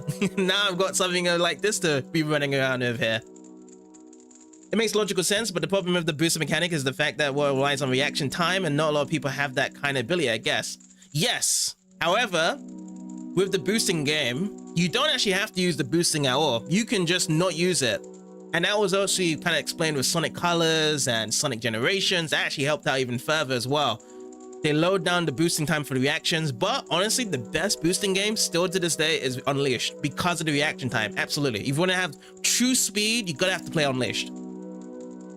Then it doesn't help that the story of those games wasn't really getting any better either. Yes, another point as well. Story doesn't really grow through, but again, it's a kids gaming series. And the story was really good at the adventure games. I think it was a bit too spicy for Sonic at times. I was like, whoa, I feel as though it's a bit too good. It's a bit too good. But they made the game's stories great at that time. And I can understand where by the differences of people don't like the stories now from growing up with those games. But yeah, you love Unleashed. Yes, I know. Like boosting wise, I have to say, I have to give a hand to it. Unleashed day stages are the best. If you really care about the boosting mechanic, it has to be Unleashed there. Frontiers had some ways to make your speed ridiculous. Oh yes, it does, isn't it? There's like ways for it, like you get, what was it, the movie boost, isn't it? Frontiers had some cheese stretch you could do. Unleashed, funny enough, is how you met Jammy. Oh, nice. You enjoyed the change of styles. Oh yes, we did talk about it as well, because you love the Weird gameplay as well on your side, Kirito. So you like both of the gameplay events of Unleashed there. But yeah, after when Unleashed was made, they never made another Sonic game just like Unleashed, whereby it was just full-on reaction speed. The level design, it was like, okay, it's time to make a platformer with boosting gameplay. I was like, you don't need to do that anymore. It's just like, just make Sonic run really fast and react to things.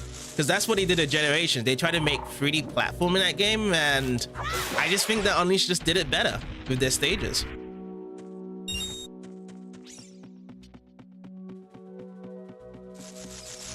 Oh boy. Oh man. Let me actually kind of stay a bit back. Need to keep on holding my shield here. That makes help. 06 is still a great game. You don't care about the brokenness of the game. Have you actually played Project 06? That new fan-made game for the past couple of years. It's really good. I always recommend people to try out Project 06. Best thing ever that's ever happened to 06. They sort of did when they come out with Sonic Colors, but that game wasn't all that well received. Are you talking about the current Sonic Colors remastered? That wasn't very well received because of the glitches. But when that game came out, Sonic Colors, everybody at the time was like, Sonic Colors the best game ever. Honestly, that whole year, anywhere I go to be talking to Sonic fans in 2010, everyone said that was the best game ever. You got Deku Seeds. These are small hard seeds that you can use as bullets for your slingshot. You actually didn't know they come out with a remaster. Glad you told me that, because you have to check that out later. Oh yeah, because there was critics involved that had glitches around in the game. I need to drop down, don't I? That's the next thing I need to do. Can I actually carry the flames over? Let me see if I can carry the flames over, because that's what I need to do as well. So if I go back and get some flames, then I jump down.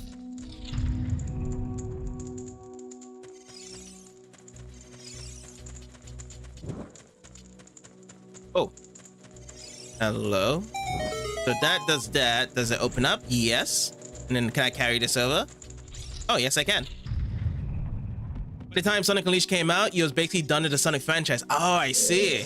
That makes sense. Wait, what did my finger? Oh, wait, can I get flames somewhere else then?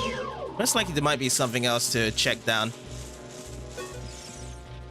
Or was that really the only way to get? It might have been the only way, isn't it? Perhaps I have to burn the rebs around. That's what I need to do. That's what I'm probably struggling with. I don't have to fight the spiders themselves. Here.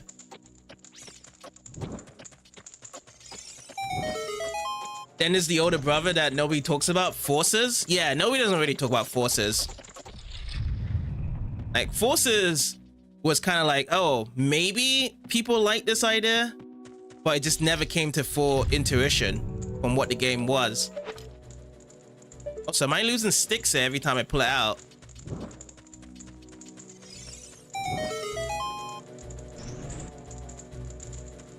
Let me try this yet again. Did that work? No, that didn't work there either. But every time I come back out, these guys are over here.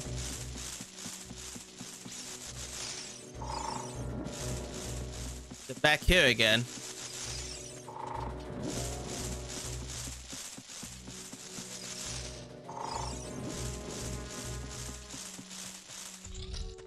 They're coming out with a new Sonic Generations game, but for Shadow.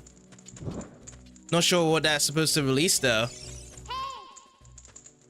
So with that one, from my aware of, is that they're gonna be re-releasing the original Sonic Generations game And then with the shadow entanglement included with it, they're gonna actually add new levels just for shadow itself. So I can't really tell how long the content will be. Okay, we're gonna have to find a different way to do this then.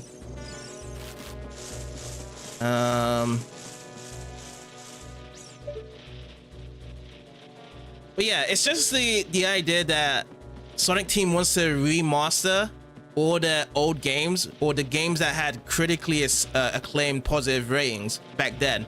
So Colors and Generations were very much very positive back then, and they want people to rebuy those games. And because the drive of Sonic games right now is so massive, it's really good here. Okay. Let's see. Let's defeat a spider first, and I'm gonna look down. Probably gonna be a clue if I look down here.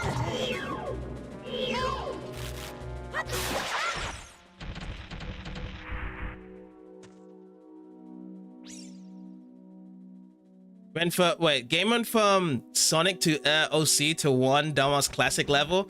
Oh, for forces.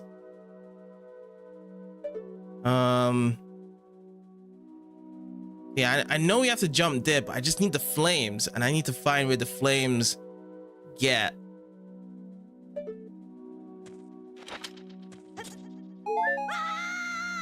That's what I'm gonna do. That is what I need to do. I'm trying to see if there's any more places I can get the flames out here.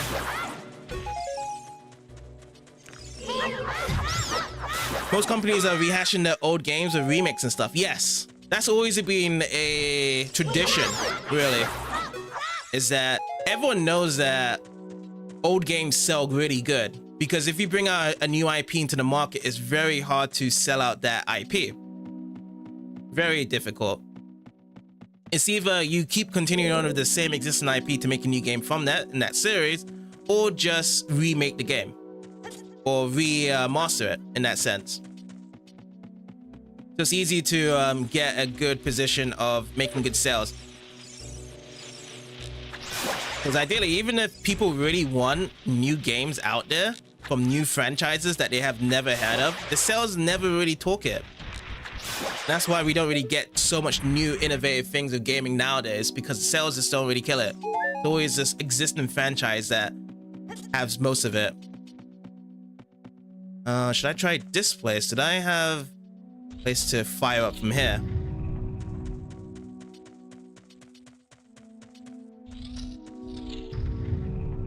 They tend to not take a risk if something new, so they just use whatever they worked in the past or currently. Yeah, no risk involved, and you'll make a good profit around to it. So nostalgia is definitely a thing for getting people to buy those type of games. Nah, this ain't it.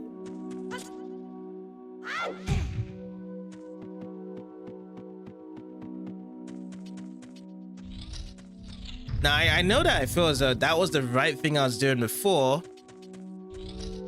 But why are the Scotellas always blocking me in those pathways there?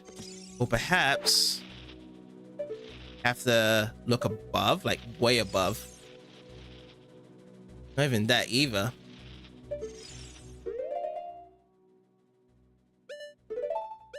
Where's my compass? I mean, compass is here. Oh. Bottom floor 1. So compass shows me the items here. Okay, gotcha. So it's already explained on the map there.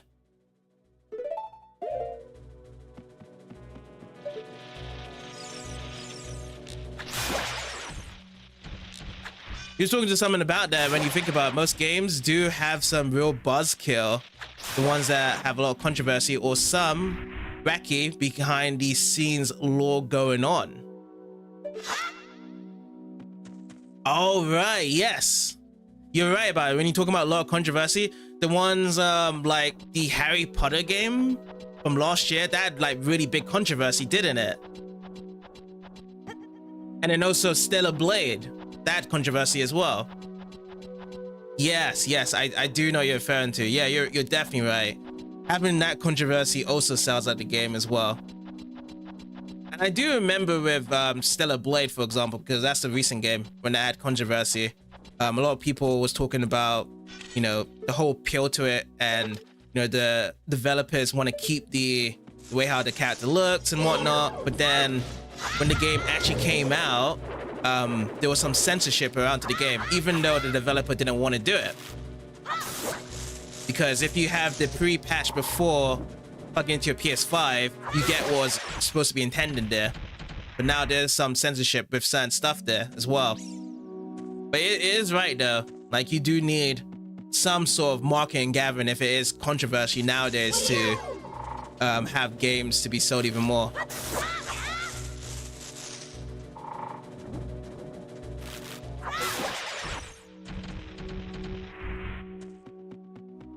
All right, stars, take it easy. Have a good rest of the day.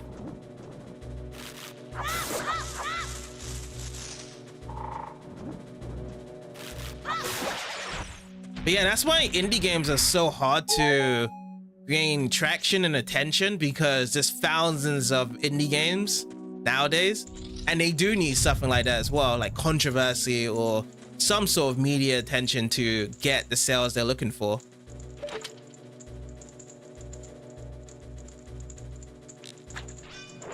Okay, I can't really knock that guy down.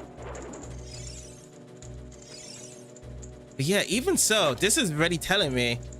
Or, what about this? Let me do this. If I this away, does that help? No, that does not help. It actually goes off.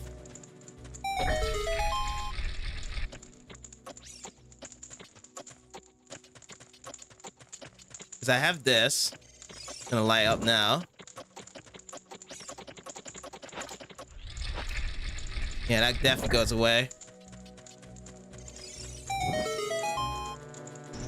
Some of the good ones kind of get a little bit of following, but eventually it just kind of die off with the fact. Yes. Yeah. Oh, it just goes off really fast.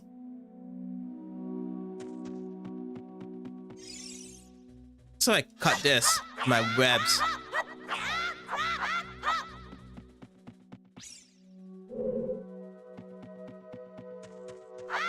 I very much remember this puzzle. I do know you just have to fall with the flames as it is. And the only thing to carry is with the stick here.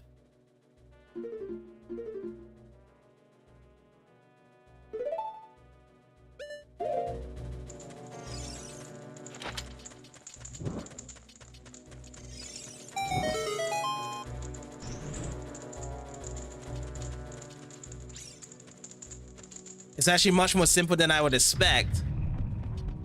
I will figure out there.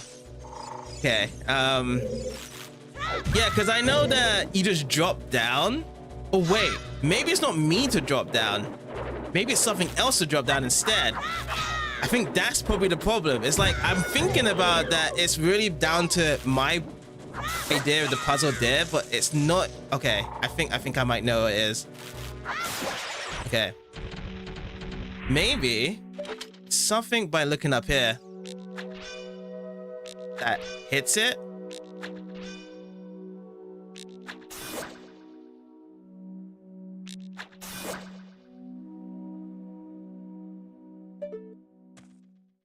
Because yeah, there's nothing else I can grab the flames down there.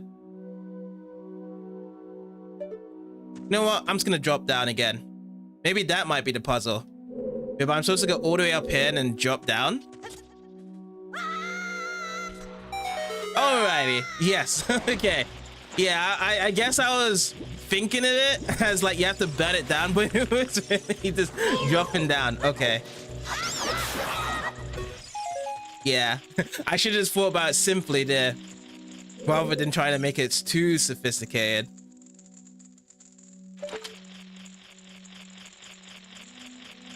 But yeah, it goes to show it's been such a long time for this game.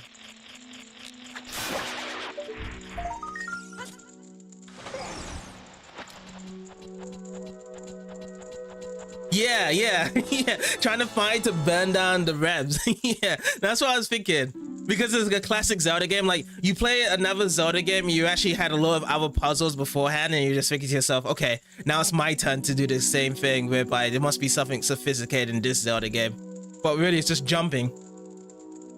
Needed the Assassin's Creed Lead of Faith. Yes, yeah. And even actually, because I even just realized that there was a tip anyway beforehand that, oh, if you go even further, you may actually get hurt. And I should have just remembered that from what that little guy said.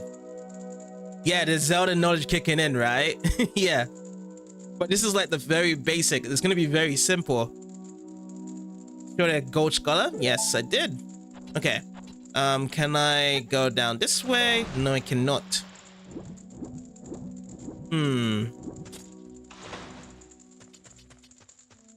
Let's have a look around.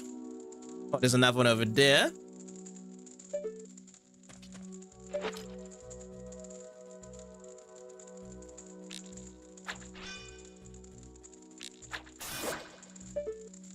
Oh, we need one more.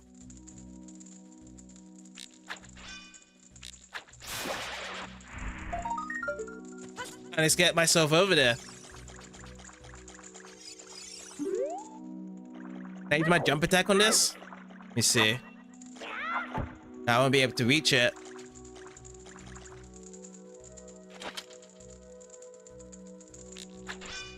That won't work either. Guess I need to push up the wall levels higher and then I'll be able to get that. Can I jump up on this? Yes, I can. Oh, how about if I do a jump here? Would this be working here? No. Too low of a jump there. So let's actually push this switch. What do we have here? Fire. Okay. So fire is here. Oh, a little chest is here. What do we have in this chest? Most like a rupee, right? Oh, hearts. Recovery heart. Yeah, health back. Now, if you look over here, what's probably the best way to get this? Because I would grab this, but then I'm going to fall into the wall, aren't I? I need to go on this side. That's where I need to be.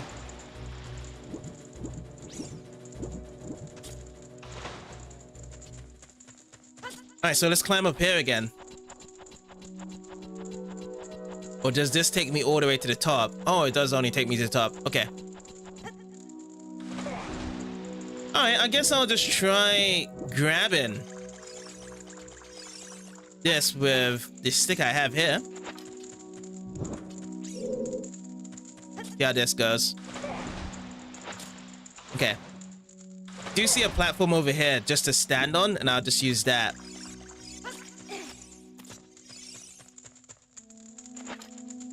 Hey Dawson, how's it going? You miss your grandpa. What happened to your grandpa? Oh god. Not again.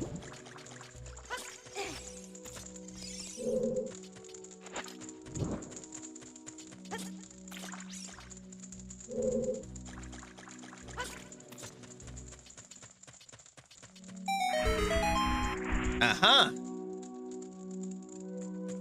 Oh, you just died recently? Oh no. That's sad to hear, dude. Yeah, I hate the feeling when someone just recently passed away, but I hope you can get better soon for it. Time definitely heals wounds as it goes by.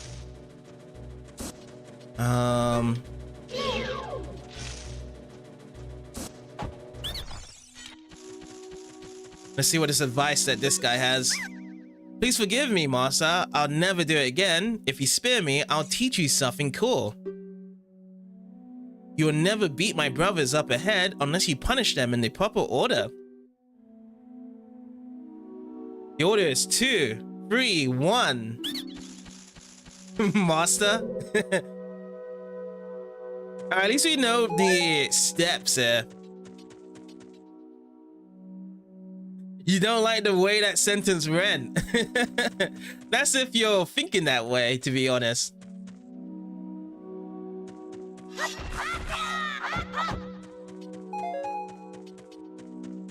But yeah, I guess it can be interpreted that way when you think about it that way as well.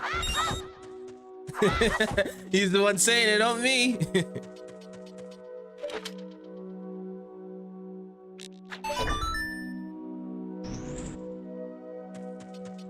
All right, let's go through. Alrighty. Gotta have to listen to you when you got the dialogue in, Navi. All right. After you get into the water, hold down A. You can dive. I bet there are some interesting things on the water. Oh, looks like we can actually swim right away. Was there like a game? I think it was Twilight Princess or Skyward Sword. I can't remember which one. Whereby it just refuses you to swim at all until. Actually, should I say diving? Okay, I think it's Twilight Princess. You need to actually have the tunic to actually allow yourself to dive. In this game, you can just dive right away. Oh, I have to go that way. Okay, gotcha. Yeah, Twilight Princess, that's the one, yeah. I was like, why did you put it just that way? Only.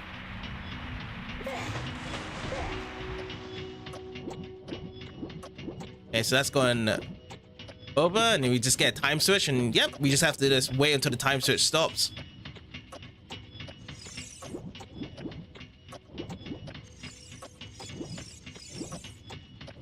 Or do we have to get on top of this as well? We can't actually, really. Oh, perhaps I have to go on top of it. Wait, wait, let me just go over here. Because this may not be the way to do it. Yeah, okay.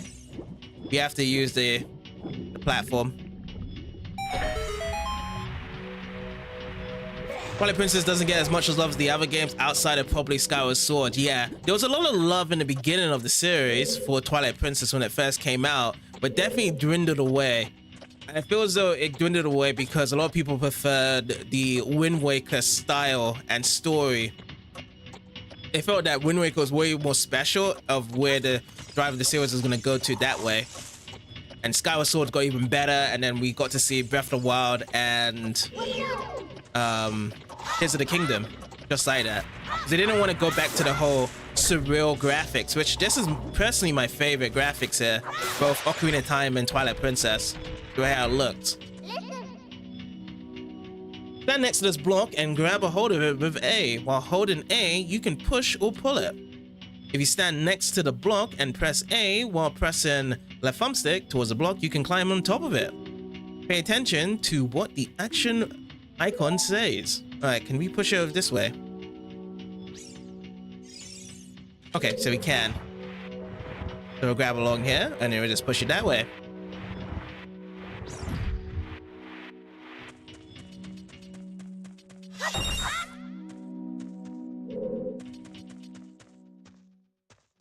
Climb?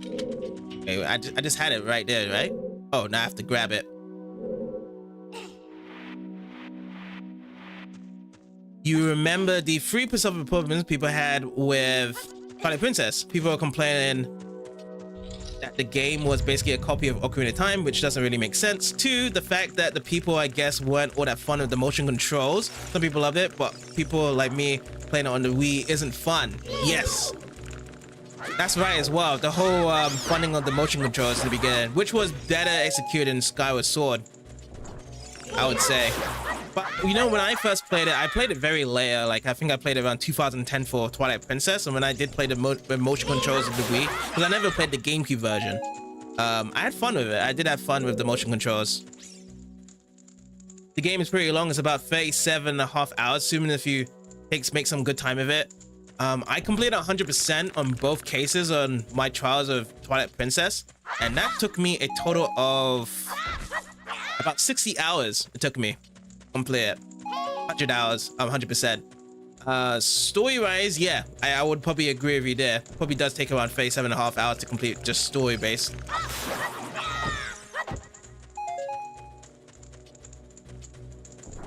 But yeah, I definitely took my time with the game as well. So with that being said, beforehand, is that supposed to be the longest story in any Zelda game beforehand? Twilight Princess, compared to the other Zelda games that people didn't really appreciate.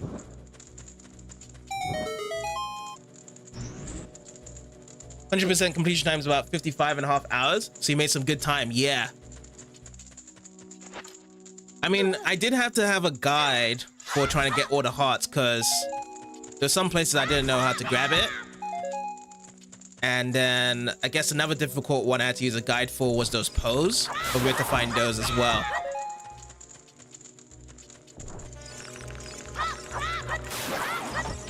Like, it's so long that people have to on stream will play and love it for first few playthroughs, but after a while they'll get sick of the game and want to play something else. Really?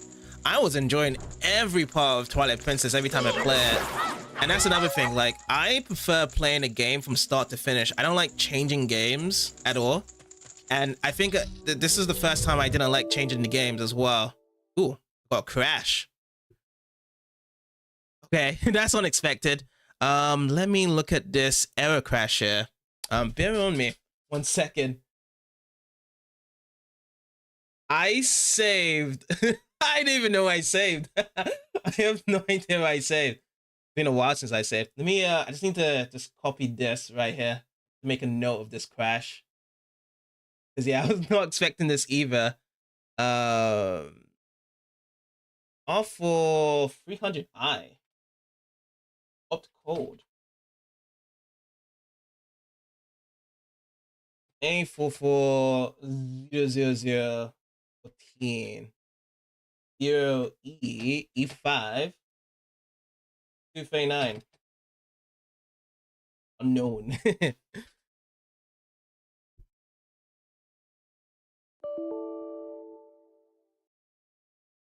Okay, so that's been stopped. Is it gonna close my thing here, or is it just said stop? Let me see if I just reset it now. Does that help if I do a soft reset, hard reset? Or is this like I can't do anything here? Okay, I have to close it. I have to close the game right now. Yeah. That is very hilarious, to be honest. That I just closed like that. But yeah, I'll bring it back up. And if it does that again, then I will see what it is. What's wrong with the thing there? Terminate. Yes, do terminate that. And let me actually get my thing back up as well. Oh, what's going on here? How come I can't pull up OBS yet again?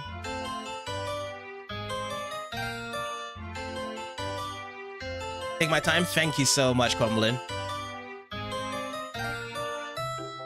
But yeah, as for the Twilight Princess, though, story-wise, yes, I guess most people does feel as though it's trying to simulate Ocarina of Time as well. But yeah, it had its own story, and it was definitely one of the darkest Zelda games in the franchise as well, from what I remember. That's for sure.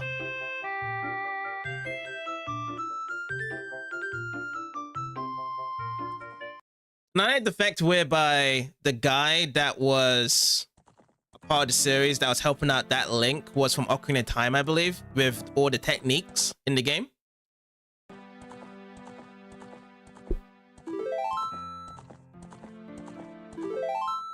So let's see where I last saved. This is gonna be fun. At 000, we saved inside the... Wait, okay, slingshot. That looks good. Oh, we don't actually get the logwood yet. Oh yeah, it's fine. At least we know what the puzzle is. But I'm just gonna be saving regularly then. Oh, I do have the stick here. That's fine then. We're good. It's not bad. It's not bad. Because sometimes when I actually open up the menu, I just pretty much save. So that's kind of a habit. But I didn't really press start when he was at the bottom there. At least we know what the puzzle is, and that's probably where most of my time went from before, around to it. He really did and wasn't bad either, and it's not great by any means, but serviceable. Yeah, that guy in general know who he is, but that would be massive spoiler. Oh, right.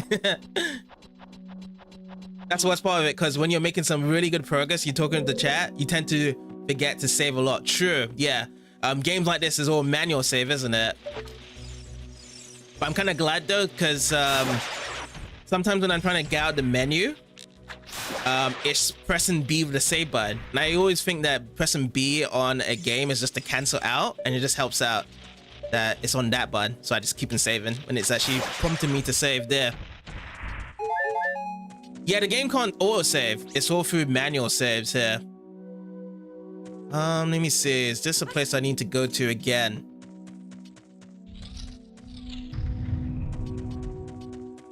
But we'll check again if this is a place I do need to go to. Is the ladder here? No ladder. But surely if I have a slingshot, should be here already. I guess it just reset itself.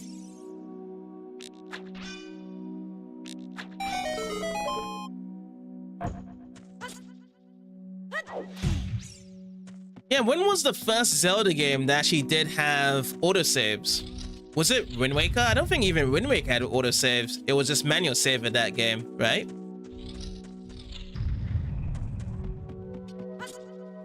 Yeah, I'm not too sure as well. So even I'm thinking that Twilight Princess was manual saved. Like you can easily just go into the menu and save Twilight Princess as it is. Oh, Majora's Mask has an autosave feature. Oh, that's pretty cool. Speaking of saves, let's go for a save right here.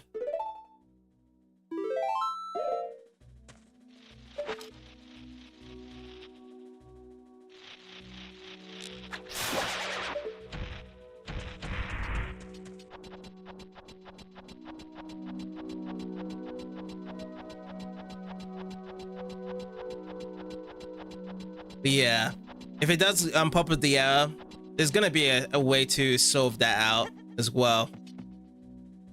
Because I wasn't really intending that it was gonna be some errors of it as well, because I've seen people do execute on this emulator before. But I am actually running different versions. That could be another case as well. I mean, I'm running the most stable version of the emulator release. I didn't think that it would like be just a random error to pop up there.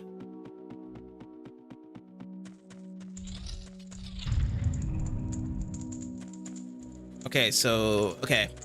We have to do this part here because the chest is not open on the other side.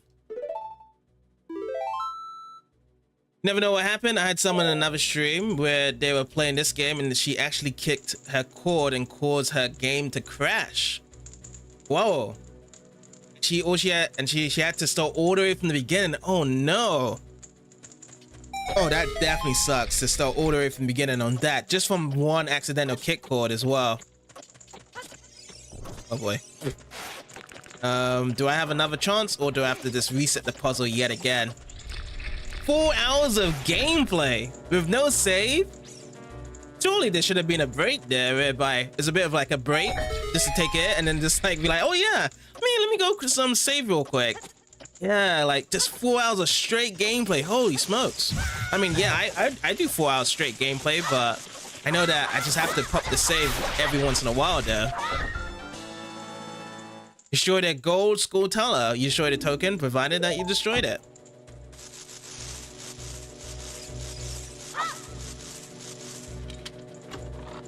But yeah, that's definitely frustrating to do that again. 4 hours. I guess the closest one I've ever had that frustration to was Muncher's Odyssey, whereby I actually did that off stream. So in the beginning, there was a bit of a crash on one side of obtaining the copy of the game. That's through emulation. And then afterwards, I was like, screw it, I'm just gonna buy the game on Steam. Bought the game on Steam, had to run back to playing that same part there from before, and it took me about 2 hours to get back off stream afterwards. So that's the longest I've done. I never really kind of just replayed the game on stream again. It was just like, hey, you know, we've seen the events on stream, what we need to do, you just go back to it afterwards in 2 hours time. It wasn't that bad though. It was definitely not that bad. I had a lot more talking elements while doing the game on stream than actually any progression as well. And I've actually played the game a lot of the times as well. Where is it? Oh, that's for getting out of it, but I just want to get that chest now.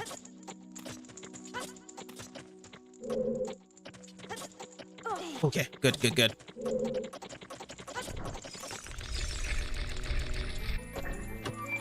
What'd you do if you beat a boss and the game crashes and then it crashes and crashes? Then you get to the final phase, beat it, then it crashes. Ooh, that's a good question there as well. And also welcome in Link Velvet, sorry. I've had that with Abe's, was it Abe's Exodus? And I was crashing so much times on the game in the last part there. And somehow it came to the point whereby I just went through. And I don't know how it did. I kept on playing it again and again and again on stream until we finally did, because it was the very last part of the story there, and it somehow magically worked. I was about to say that in the end though, Crumbling. I was be like, yeah, well, everyone looks like I'm never playing this game again, but it eventually worked in the end there. Oh boy. Yeah, sometimes I'm just used to pressing the B button and A button because when I was playing Twilight Princess HD, the A and B buttons were reversed. So that's why I was just rolling into the plant right there.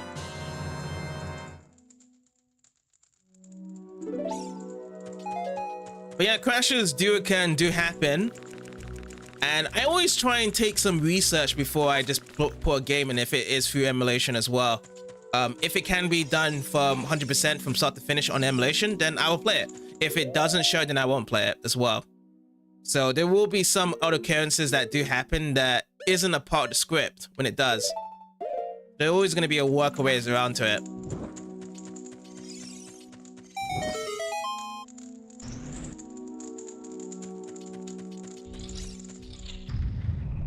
Tears of the Kingdom, final boss fight for you just crashed 6 times. Whoa. 6 times, and that's on emulation on your side, right? When that crashed in you. But yeah, that definitely sounds awful around to it.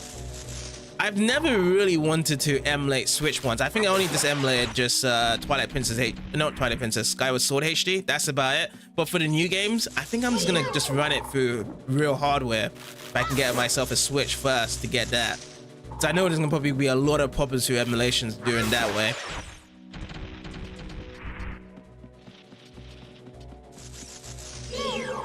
And the plus, like with Switch emulation, it runs on real-time compiler shadings as well, as opposed to these old emulations that these compiler shaders are already loaded up when you get into it because it's so small and tiny. Okay, now I'm gonna save again. I'm just gonna keep being the saving guru here.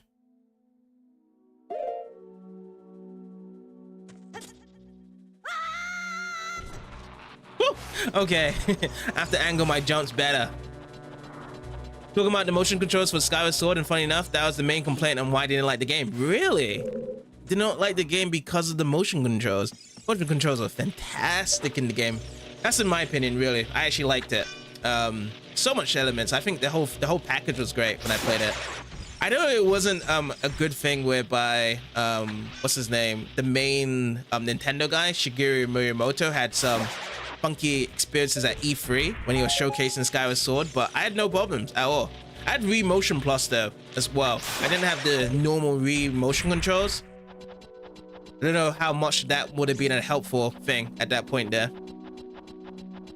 The HD version of the game has fixed those issues, but another person said it wasn't that much of a change. Well, you don't need to actually use the motion controls. I actually use no motion controls in the HD version. I went straight with the right analog stick to be moving around, so I no longer use that. Just I wanted to test out the differences, and you know, there isn't really much of a difference in between those. I think I just had more fun with the motion controls, really. It was a new style of gameplay for the Zelda series, and I preferred that way than using just normal functions and whatnot. Hey David, how's it going? Thanks for dropping by. And yeah, Zelda's fantastic. Well, how you doing?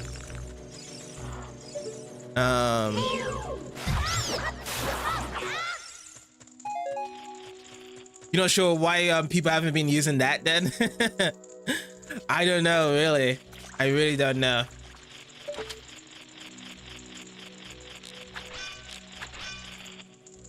Have I ever played the game Pirate of Arcadia?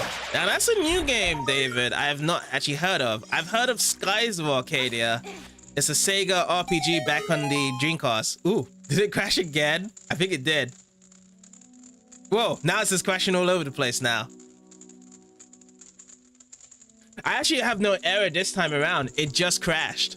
That's what it is. It just didn't want to move here. But at least now we saved it though. Good call to be saving right here. Absolutely. Oh, this is fantastic. I haven't had this in a really long time, whereby it starts crashing all over the place. Sometimes emulations can't really be the perfect way. You have to always grab yourself a real hardware copy. It's like a double-edged sword. But I do apologize though, because I do know that this game can run from start to finish. But we'll try it once again at this point here. But yeah, I definitely need to check out this Pyro Arcade game you're talking about, David, there. You've been hearing emulation does have some problems, usually with frame rate and stuff. And it's all good. Technical issues are bound to happen at some point in the streams. Yes, that's another thing. Always technical issues are bound to happen. But generally, when it comes to a point whereby you just don't know when it's going to happen there, kind of etching at times. But it's fine, it's fine.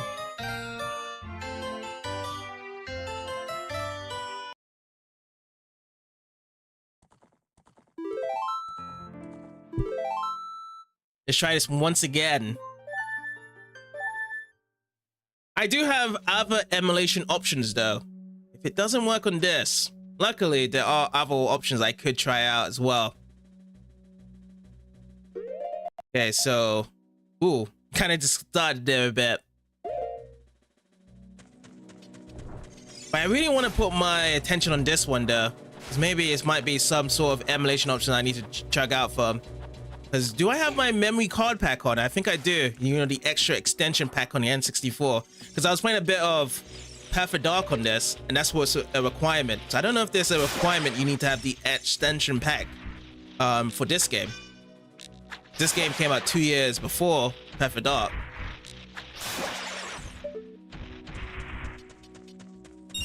The game name sounds familiar. I guess this game name will definitely sound familiar if you heard this one. GoldenEye 64. Yeah, I said Perfect Dark.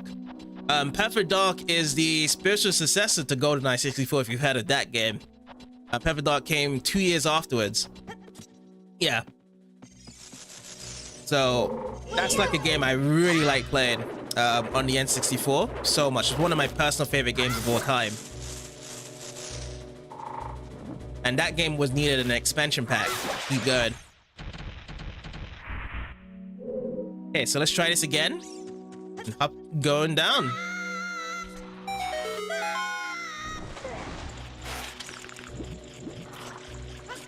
It actually looks some kind of horror survival game. Oh, for Perfect Dark, really? With Joanna Dark on it. Yeah, because she's an agent. And it's more futuristic. But it pretty much plays just like GoldenEye. Just a bit of advanced controls and advanced menus and options, extra stuff updated. More or less the same. Look at that. It worked. See, so funky stuff. Funky emulation stuff. But that time it worked. Didn't freeze in. Now I can't remember where we crashed last time, but we'll see and go on around to it. But yeah, I have a feeling though that if I actually switch over to doing a couple option changes on this emulation or switching over to a different emulator in general, I feel like we're gonna have better progress. Absolutely, for sure.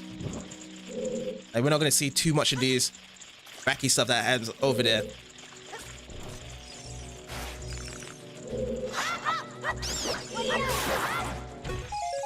You might have to look into this game because you might have seen someone play it back in the day. Yeah, most likely. Oh, and I actually just dropped my stick there. Have to do that yet again. But yeah, definitely fantastic game. If you like games like GoldenEye and Perfect Dark, if you do give those games a chance again, there's another series I definitely recommend for everyone to play on the PS2 called Time Splitters. Time Splitters follows that formula, and there's 3 games for Time Splitters on PS2, some on the GameCube as well to play out as well. Very fantastic games.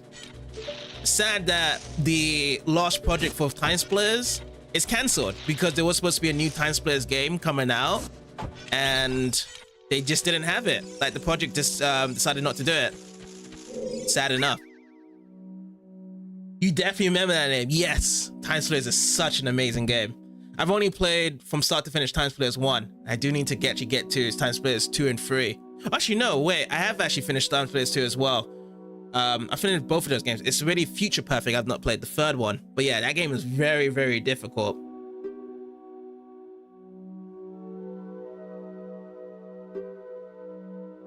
Okay, 2, 3, 1. We already know about that. Okay. So, save again. I'm just gonna keep on saving so much over here. Yeah, you don't really see too much with the difficult games now. I think nowadays with games, you know what the difficult games are gonna be, and that's gonna be the Dark Souls games. But general speaking with this games overall, they've definitely toned down the difficulty. So they want to make games easier, but if you don't want to get a game challenge, you just go into Dark Souls type of games. That's it.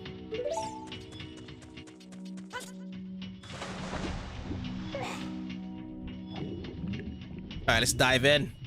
Oopsie, that's not the right place. Let me try again. And then with games like Contra, for example, you had to go a certain amount of lives when you lost them, and you had to start all the way over. The games now, you just kind of continue immediately. Yes, absolutely. But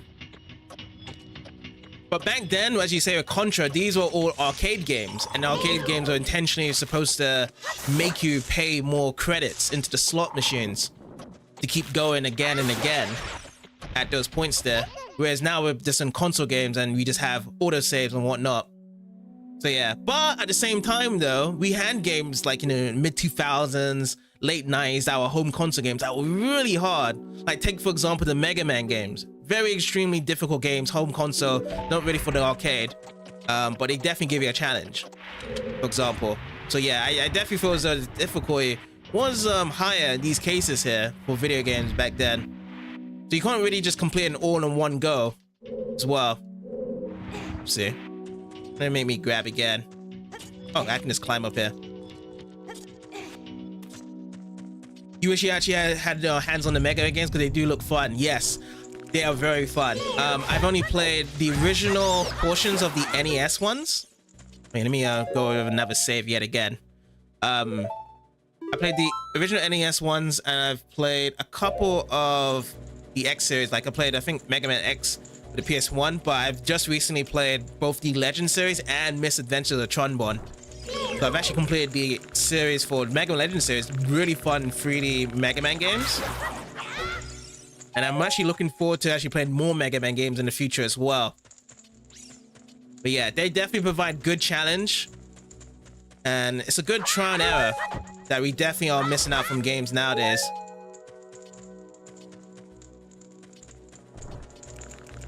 Have you already had them for a very long time, or did you recently buy them?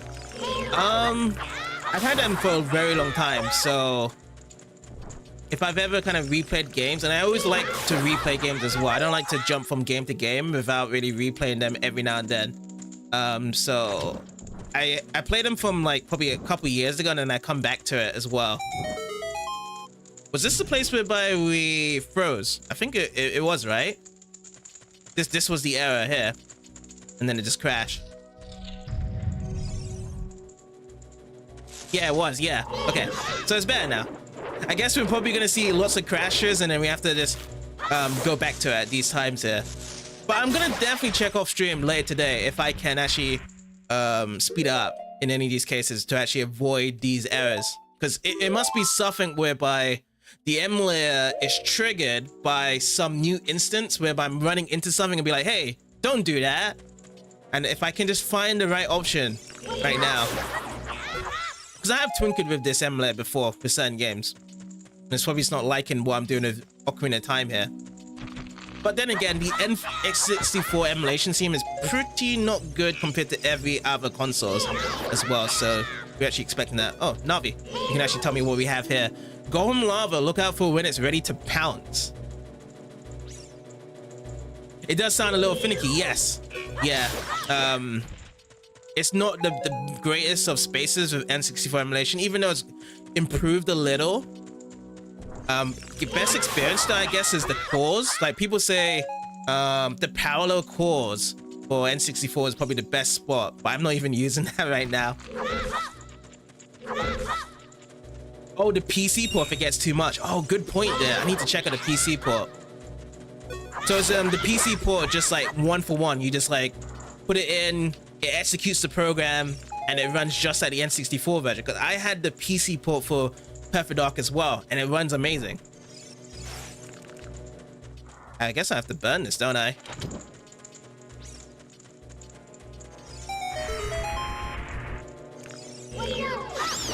Watch out. Okay, we got that. That covers that up.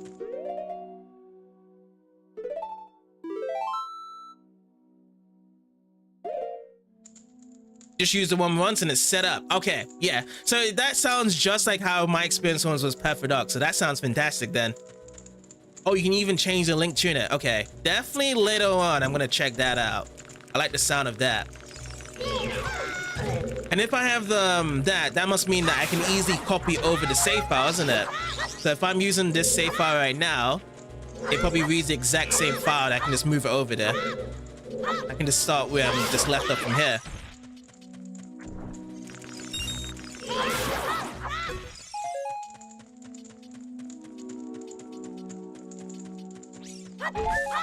Okay, we're good. We're loaded with hearts.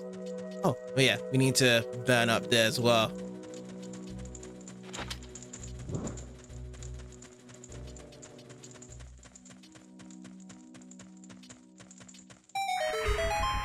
Not sure about the save. Hopefully all the crashes gone now though. Yeah, hopefully it does. But it's still good though. We're just being very preemptive with the saves. We're not really gonna miss out too much of the actions as well. Most of the gameplay right now is very straightforward here, but it's still quite annoying when we do see crashes as well, because it does hinder and slow down time to time. But yeah, always one step at a time. But we'll see how it goes. If there's not really much crashes, then we can kind of keep on using this. But I definitely do like the idea of the PC port though. It'll definitely help out.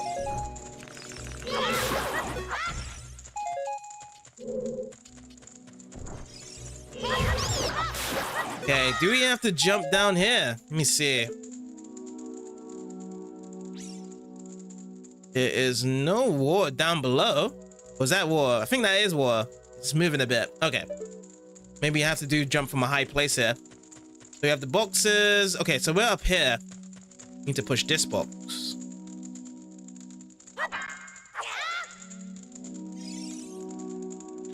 Grab it and let's move across now. Oh yeah, I haven't really been using much of the spin attack as well. Guess the spin attack might be useful for later enemies, but for now, the horizontal and verticals are good enough. That's pushed over here. What else?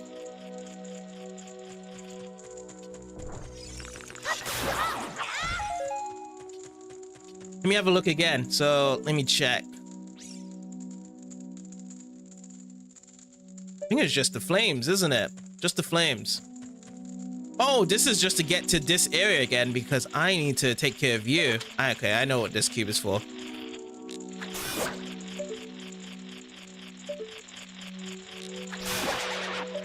You can use it consecutively, but the range on it is just too short for its use. Oh, to really use. Oh, I see.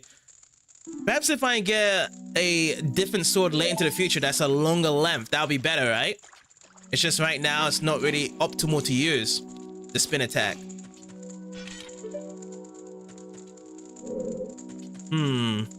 Certainly, yes. Okay. Keep that in mind. Can I get these flames here? No. I don't get the flames here.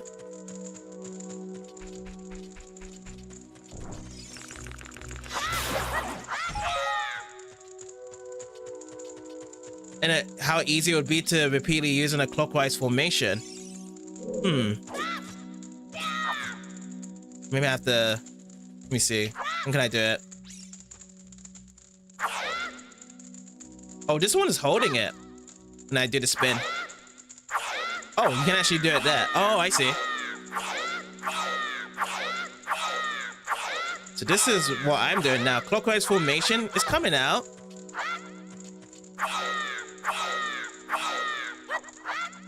You have to get the timing right for it to use. I was kind of spamming it a bit. There's a certain element whereby it just executes it there. The range isn't that bad, yes. Doesn't look too bad. But with a guy like that, it's gonna be chopping at your head right away. I think it's just best to kind of just poke him there.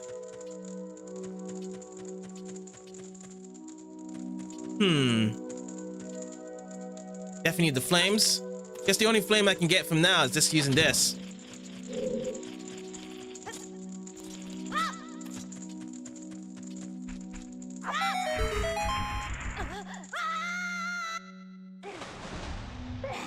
let's go for another save.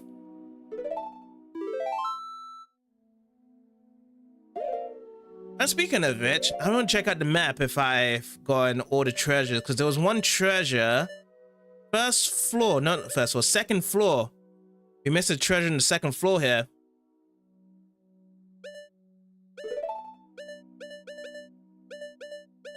If I've actually visited the second floor here as well. I can't really tell, but apparently I'm here. Bottom floor 2. Now I'm being here. Second floor here. That I miss out on. Making some great progress, and thankfully these dungeons aren't too long either. Yes. Generally, once you know the dungeons itself in these Zelda games, they take about 20 to 30 minutes long, isn't it? But first time around, probably takes about an hour or probably over an hour in length. You're just looking around and just breezing through. Yeah, because sometimes when I look at the playthroughs and walkthroughs of people that know the game inside out, very quick. Okay, so this is the whole 21-3 puzzle. I kind of messed up, didn't I?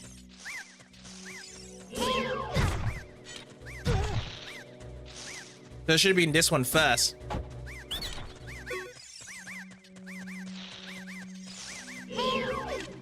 The experts for these games sometimes use glitches as well to shorten the time. Oh yes, that's right as well. Oh, just stop there. Oh boy, I am losing hearts here. Yeah, I hope that we can cancel it. Oh, this can get from here. Okay, so we're back to full health. Let me just wait for them to reset. Oh, ow.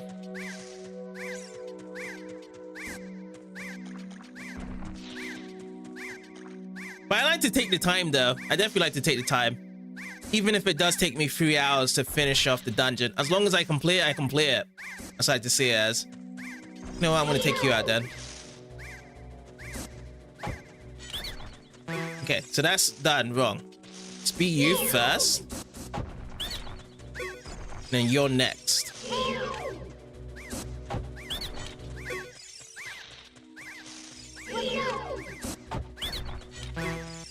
Oh, that's wrong. The 21-3.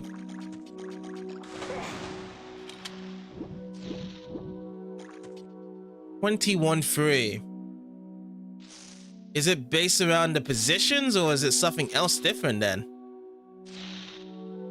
So I'm just looking at it from this perspective. I'm gonna try it reverse way.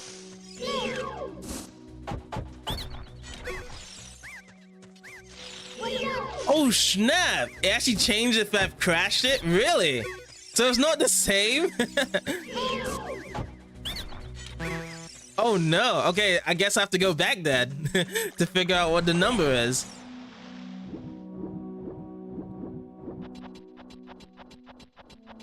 I had no idea that it would change the puzzle.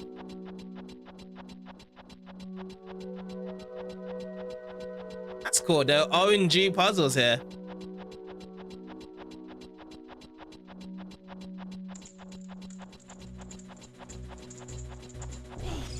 Yeah, it's good to check anyway. That sucks. Get myself going all the way up there just to get poked myself down.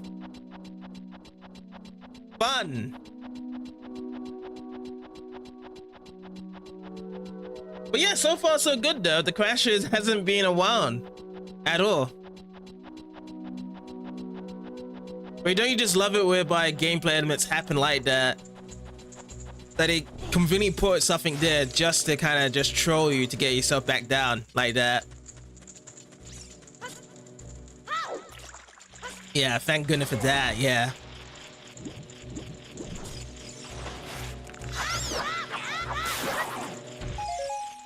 Alright, let me actually get some hearts over here. Oh no, it's just only the seeds. Oh, okay, now I have to deal with this here. Yeah, true. Just to make your life miserable in those places. I absolutely agree. They know what they were intentionally doing when they had that in mind. Oh, and I have to collect these again. I forgot to do it with this run.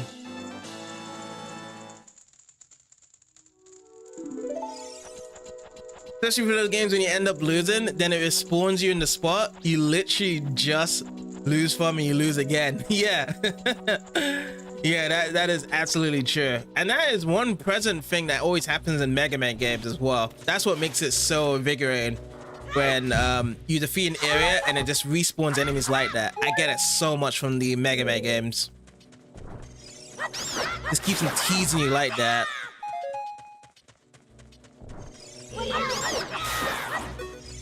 But it seems as though Ocarina of Time does it as well. Okay, I'm gonna go up the ladder here. Yeah, I do really miss that feelings from the games as well. Too much handholding nowadays of games and just a lot of online multiplayer stuff. Yeah, absolutely feels more hollow. Like, you had like intentions from the game developers to know what they want to do with the game design. And then just nowadays, it's just, hey, you know, this is a platformer. You just jump on stuff. And this is a shooting game. You shoot stuff. Whatnot.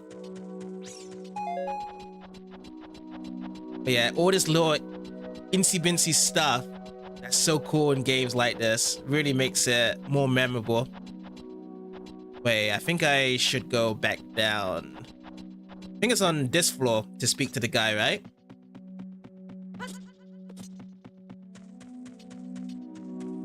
Talking too much for the fact that most games aren't really made for gamers anymore. It's just really meant for people to spend money on whatever possible. And don't even get me started in the mobile games. That stuff. You're right about it. I agree entirely. It's a very consumer product nowadays. It's not as how it was before. Gaming is so much like one of the biggest medium right now, and they're expanding so much of the market. Oh, so it's not really this way. You're definitely right. It's not really kind of trying to discuss so much of what the games used to be. It's just, hey, if there is a game that can get people to buy it, then they'll get people to buy it that way. Regardless if it's easy or it kind of presents with real life events that's happening in the world, some sort of connection that people will get to buy it, they will do it. And that's another introduction of discussing as well. DLCs, season passes, whereby people can, you know, keep and poison extra content into the game later, rather than including it into the base game, so they can make more money off it. Because people know that intentionally the consumers will buy those games, because once they're done in the game, they just move on to something else rather than just replaying their base game back to alone from it. Absolutely, I agree. So you hate the season passes. My goodness, they've been putting that stuff in fighting games now. Yes, exactly. Yeah, it started off with Mortal Kombat 9 from the very beginning, when it actually did start off with season passes altogether as well. It's Linker. Hey Jammy, how's it going? Welcome in. How you doing today? Yes, it is Linker from the past, or should I say Ocarina of Time. Pretty sure they added that to Tekken 8 too. Yes, they have. Yeah. They already even got season passes lined up. That's the funny thing about these games is they release the game, and then immediately when the game comes out, they'd be like, well, this is our season pass lineup already. So they already have characters lined up. So they already know that consumers would buy these extra characters and line up for the season passes. So you're essentially buying the season pass even if you don't know. Okay, I have to figure out, where was that guy then? What did I miss out from? I'm at the top here. This is the third floor. Second floor. I have to go second floor. Second floor is the right one. Yeah, sure, no problem, Comlin. Okay, I have to look for it properly. So I'm here. Second floor. I have to find the right one. They're over here.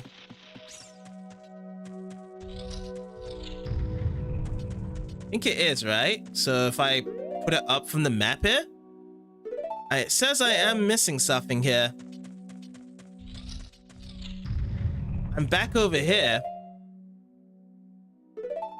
I think the treasure chest is over here somewhere.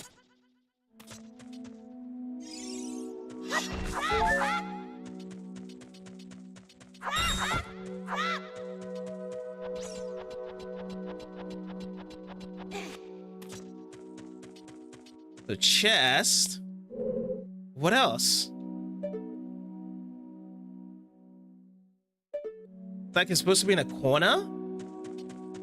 Oh, from up here? Oh. Recovery heart. Oh, you know what? I just realized it's not even in this area now. So the guy I'm looking for is on the other side where I actually dropped down. The guy that actually told me the puzzle at that point.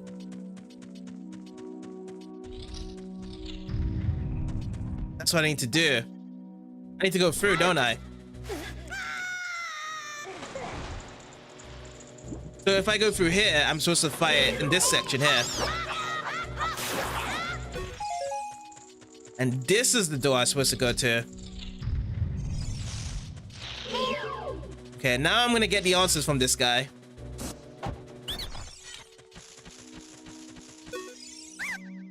Okay, forgive me, monster. I'll never do it again. If you spare me, I'll teach you something cool. You'll never beat my brothers up ahead unless you punish them in the proper order. The order is 2, 3, 1. Again. 23 is number 1. Do you think I'm a traitor? Yeah, so it's still the same puzzle then. I guess I have to figure my way out from this then. I'm doing it here. So I continue on through here, it says. I don't need to go this way, but I'm gonna go and save yet again. At least the saving is really quick. We already got this right here. So yeah, we know what the puzzle is. I guess we just have to try out some combinations over here. 23 is number 1.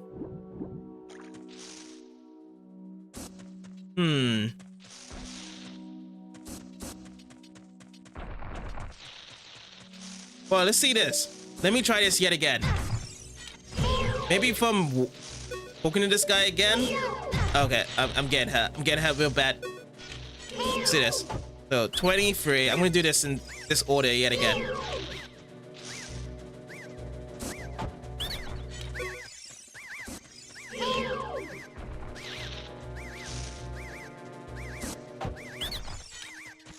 Oh, what now? I guess it was just that I had to talk to the guy first, then it disactivates it. How did you know a secret? How irritating.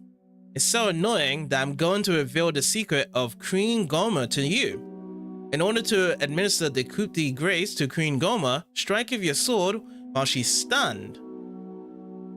Oh, while she's stunned, okay. Oh, Queenie. Sorry about that.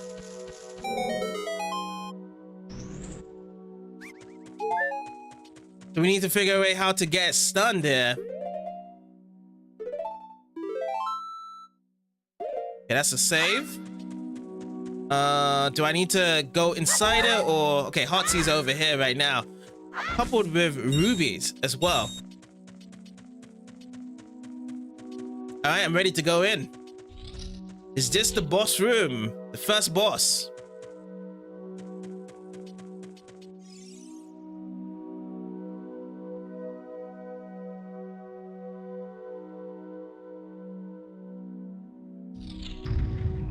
Oh, the classic whereby the door shuts and Link is always like, huh?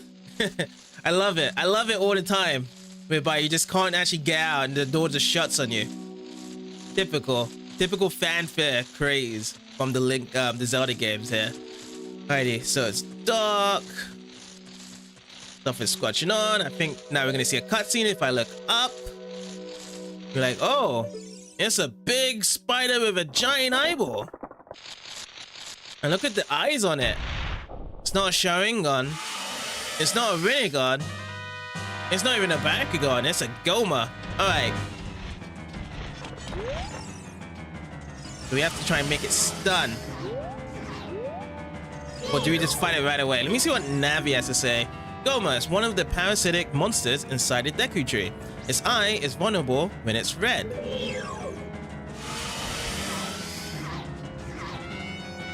Let's see, okay, so we're locked onto it. We don't have to hold on to it right now. Let's see, let's use this slingshot. How about this? Oh, blocks off. See? Whoa, whoa, whoa. Right now. Is this it? Is this what we need? That didn't do anything. Maybe I have to use the slingshot afterwards. Okay.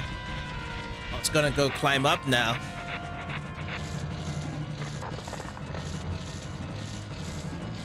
Let's always keep ourselves attentive to it. What about this? Did that work there? No, doesn't work right here. Again, it's underlings here.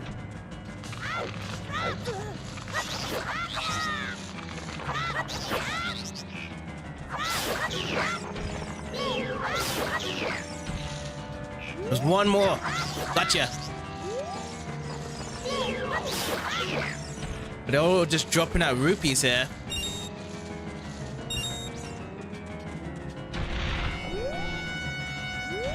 Okay, let's target you again. I'm gonna hold out my slingshot here.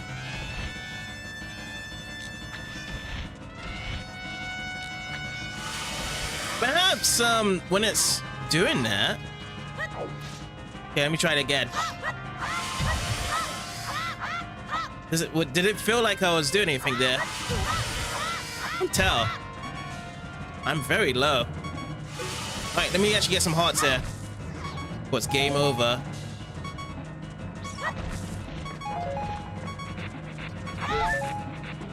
Give me one more heart.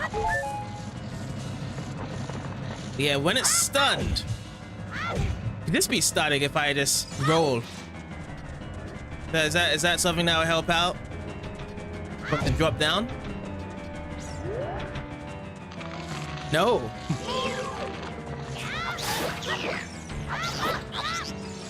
Oh, welcome back, Crumbling. You see that I'm kind of struggling right now on the first boss here.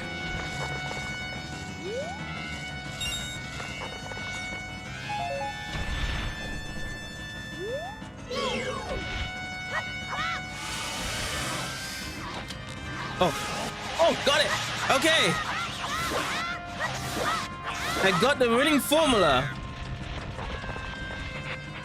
I knew it was going to be something to do with our new weapon of slingshot. Just need to know when to strike onto it. But yeah, thank you so much. That is going to be the winning combination now that we need to do against Goma. Because it would be sad if we just died off the first boss. Yeah. I wouldn't want to start my Zelda Ocarina of Time from having a loss against this boss of all things. But yeah, speaking of this boss though, wasn't this a tech demo for the Zelda game that was supposed to be in the Wii U? Which I was actually getting hyped inside about that. The new Zelda game would have looked very much like this, like a spider with the Ocarina of Time style look. But then it only turned out to be a tech demo. But he used this boss here, I think, like Goma. Got it. Okay.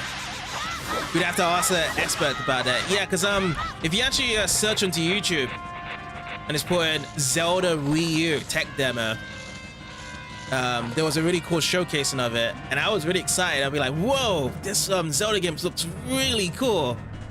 But then sadly it wasn't. We just only got remasters on Zelda, and then the end of the life cycle was Breath of the Wild. But yeah, it looked really amazing. I would have been like, hey, hands down, I'd buy a Wii just for that game. That got me sold.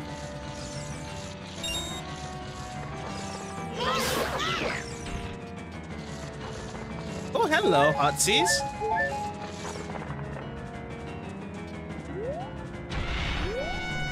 Perhaps we've got one more in it, right here.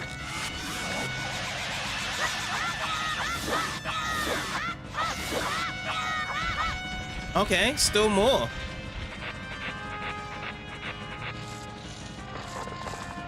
This guy likes to crawl up here and lay its babies down all this time. That's like the only two attack pads it has.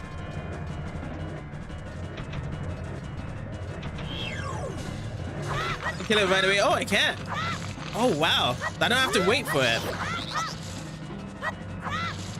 Yeah, it does tend you to make your rate at times. I guess it gives you like a slow breather so you can kind of encapsulate in what's going on. It's like a really intense boss fight situation.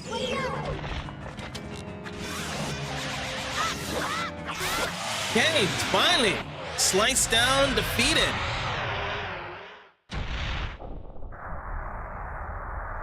All right, do we have some fanfare music coming in after us right now? Yes. Thank you. And what do we have here? It's a piece of art. Oh, heart container. My apologies. Heart container is the correct phrase. Your maximum life is increased by 1 heart. Your life energy will be totally filled. You clap for me, but you don't want YouTube to bunk me in the head again. Oh, YouTube. That's it, isn't it? You get your reward for the heart container, and then a glowing light appears. I can actually get myself out of here.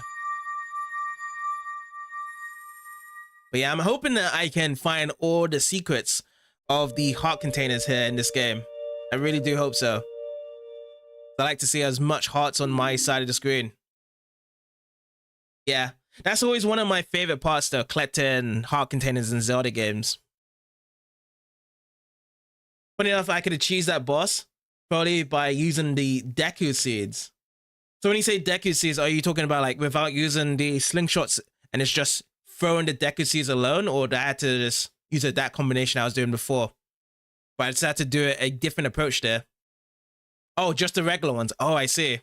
By throwing them alone. Oh, that's cool. I like the fact that you can do different actions then to defeat the boss. It's not just one way alone. Well done, JCB.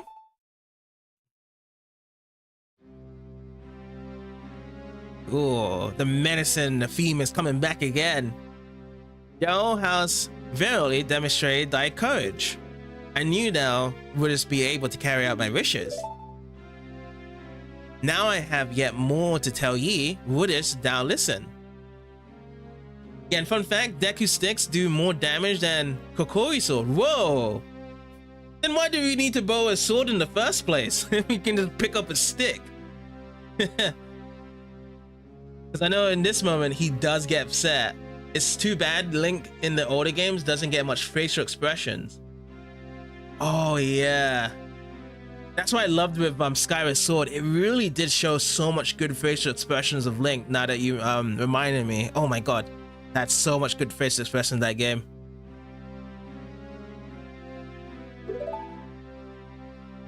Now listen carefully. A wicked man of the desert cast a dreadful curse upon me. This is whereby we're gonna hear about Ganondorf. And please no crashes here. Twilight Princess is by far the funniest facial expressions from Link and Midna sometimes. Oh yes, yes as well. I love the fact of how goofy their relationship is between them two. But yeah, Midna best girl. If it isn't for Zelda in the series, definitely Midna best girl in the Zelda series. Cause I love Zelda's look in Twilight Princess. Even though she didn't have much of a played part in that series, still is great.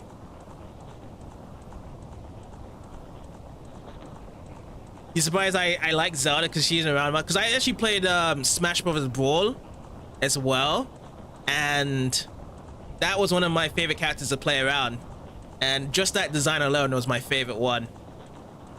This evil man curiously loses his vile source's power in his search for the sacred realm that is connected to Hyrule. For it is in that sacred world that one will find the divine relic, the Triforce, which contains the essence of the gods. You do like her though, and I'm not sure if she keeps her tomboy attitude. Some ways, wasn't it? 3 golden goddesses descended upon the chaos that was Hyrule. So this is this own story of how the Triforce began, isn't it? Then the goddess of power, Nairu, the goddess of wisdom, Boy, the goddess of courage. Very well-known names that pass through the other Zelda games as well, but they're always told so differently around the story of what it needs to be done. You ever notice the Great Deku Tree kind of looks like Tim Lockwood? No, I never really thought about it, but now it's in my head now because you said it that way. With her strong flaming arms, she cultivated the land and created the red earth. Cool. Nairu poured her wisdom onto the earth and gave the spirit of law to the world. So, give the world the red earth. Then we have law, whereby we see a blue sky now. Law is intact when you see a blue sky. Hooray! With a rich soul, produce all life forms who would uphold the law. Oh, so we're created by an alien here in this world. Artificial forms, giving me Mega Man Legends 2 vibes here. No real humans. It's just this is like the God creator. Adam and Eve was found this way by Fourier. The three great goddesses, their labors compared, depart for the heavens. Golden sacred triangles are made at the point where the goddesses left the world. Since then, the sacred triangles have become the basis of our world's providence, and the resting place of the triangles has become the sacred realm. Ah, okay. Pretty much, yeah. Kind of wish we would see a game where someone obtained all three of these. All three of the pieces. Thou must never allow the desert man in the black armor to lay his hands on the sacred Triforce. Thou must never suffer that man with his evil heart to enter the sacred realm of legend. That evil man who cast the death curse upon me and sapped my power, because of that curse, my end is nigh. Now with this game, with the Triforce, is it already attached onto Link itself already? Like, does he have the Triforce imbued in him, and he has to kind of find all these pieces first to activate the full power? I know that some Links have it inside of him already, and then some Links don't. Okay, so in this one, he automatically has it. That's cool. So that's why he's been called the Chosen One. Though your valiant efforts to break the curse were successful, I was doomed before you started. Oh no. Yes, I will pass away soon, but do not grieve for me. I have been able to tell you of these important matters. You're not sure what the full extent of the powers of each of them, but I'm assuming some pieces are stronger than the others. Wait, I thought they were all three equal, wasn't it? Like the Triforce pieces? But some of them could be stronger than the others. Interesting there. This is Hyrule's final hope. This would be, go now to Hyrule Castle. There, thou will surely meet the Princess of Destiny. Take this stone with you. The stone that man wanted so much that he cast a curse upon me. I wonder what you guys think to Zelda. Like, do you prefer Zelda to know Link as a childhood friend, or do you prefer Zelda to be someone that's completely different, that is just a part of Destiny itself? It's kind of mixed one in a way, because I like how Zelda could be familiar with Link at the beginning, or Zelda could be not known. You keep it as a childhood friend, to be honest. So something like how it is with Skyward Sword, how it's just, hey, you guys are just known to be. Yeah, because I did like the connection there to Skyward Sword. She was very sassy in that game. And the game is called Legend of Zelda. Yes. Title-wise, it would feel as though that you should have more Zelda in the game. It's much more. But then they're kind of very mystic. It's like, you know, it's called Metroid Prime, for example, for Nintendo's other famous title. And you may be a Prime Hunter, but it's more about you running around as Samus here, not seeing Metroids for most of the game. Take the stone with you, the stone that man wanted so much that he cast a curse upon me.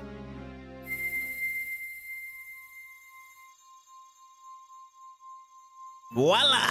You got something. That's one of them. This must be for Fiore's, right? That we got here first.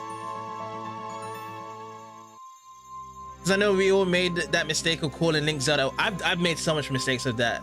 So much times. And I still do say that. I've always called Link Zelda. You'll always hear me say Zelda, Zelda, Zelda all the time when it comes to Link.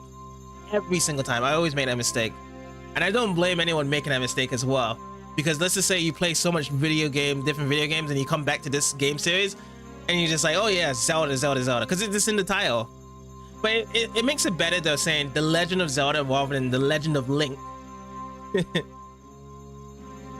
You've never called it, Kirito, Link Deep Rooted as Green Dude. You've never actually spoiled yourself to call it Zelda, or I've always had that mistake over the years. You got the Kokiri's Emerald. This is the spiritual stone of the forest, now entrusted to you by the great Deku Tree. Some people call him the Keebler Elf, and that isn't too far off. Oh yeah. Yeah, you could call it the Green Dude, the Keebler Elf, the Man of the Sword, the Man of Legends. Yeah, many different nicknames you could say, isn't it? But I like to give names to what names they're given as well. Like if they have a name, you just call it that name, and that's why that mistake always happens. Because if I had the same ideas you guys had, Green Dude, Keebler Elf, it'd make it much more easier to never forget about that. Call him the man who never talks. The Nintendo man that never talks. I mean, he's got competition then, because Mario doesn't really generally talk. You got the Pokemon guy that never talks in the Pokemon series. Got a lot of competition. But if we do have a Zelda game played right in front of us and say the man that never talks, it definitely does fit perfectly there. The future depends on thee, JCB. Thou art courageous. Navi the fairy, help GLCB to carry out my will. I entreat ye, Navi, goodbye. I do love the idea of giving Link a voice, because I can picture him doing that for the first time and giving him the most hilarious voice that doesn't fit at all. Yeah. I've always wanted voice for Link, but now I actually do respect Nintendo doing that, because now I can understand why. Because, you know, the player is really speaking for the main character, the person controlling the character, rather than the main character just giving the presented voice there. So definitely respect for Nintendo for doing that there. Okay, Fairy Boy, like someone calls him in this game. Oh, Fairy Boy. Yeah. Oh yeah, Fairy Boy would be good as well, for sure. That would actually help out for a name. But yeah, Link is something that just does not attach very quickly. They spent upon it Breath of the Wild the reason why he doesn't speak. Oh, what was the reason why he didn't speak then in Breath of the Wild? Is it like they just took out his voice tuner inside? Someone just curse upon a curse upon him.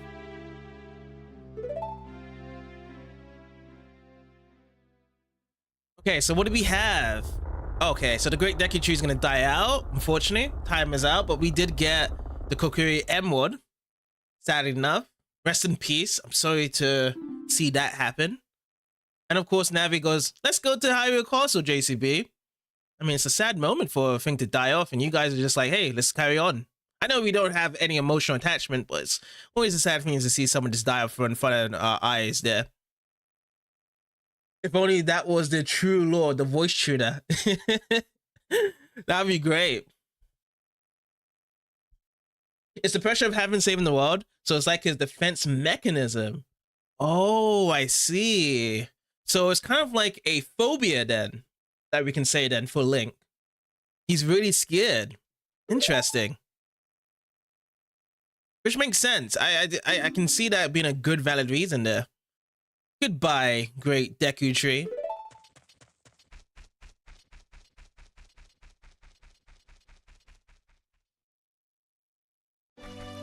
Okay, first things first, saving time.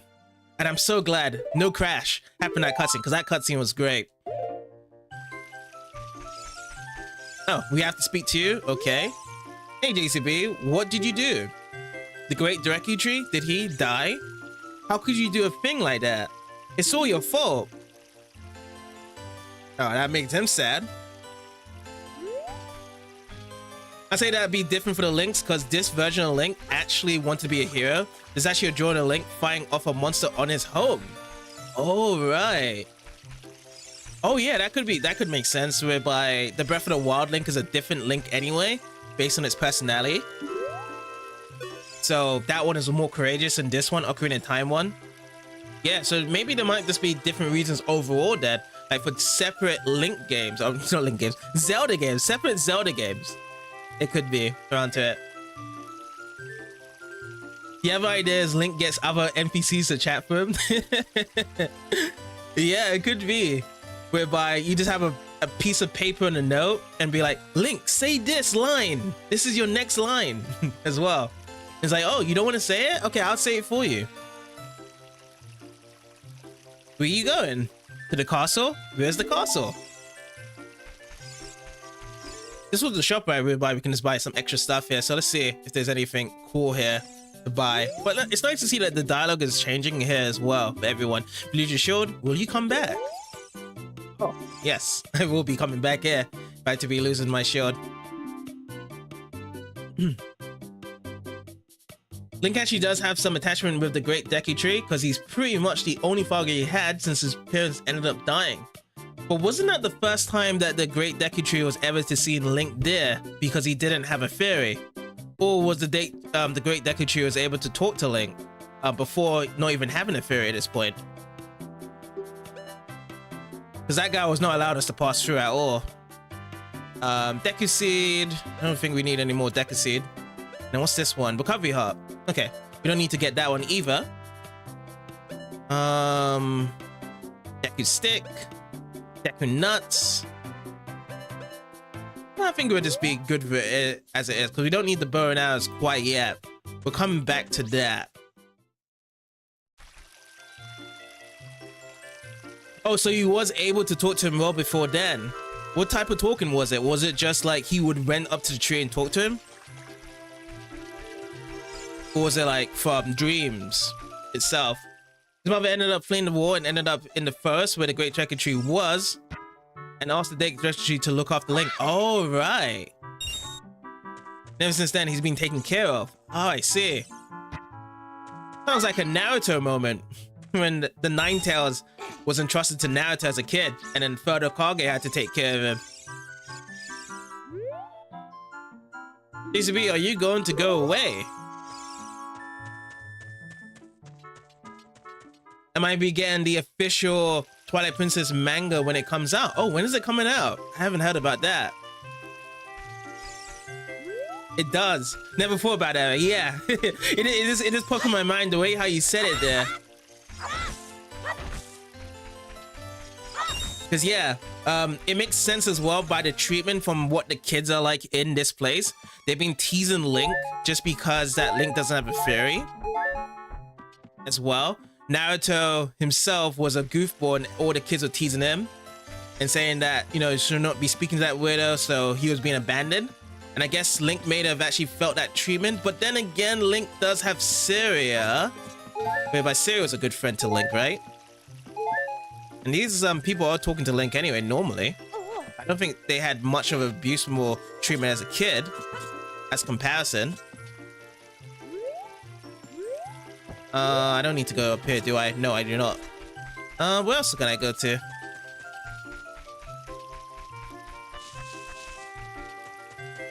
The fact that he's basically an outsider that doesn't belong in this world, technically. Yeah, Sario was a good friend to him. Mito is the only one that kind of scorns and makes fun of him. Oh, okay, so he was the only one that does it. I think he was just jealous, wasn't he? Because he gets that much treatment.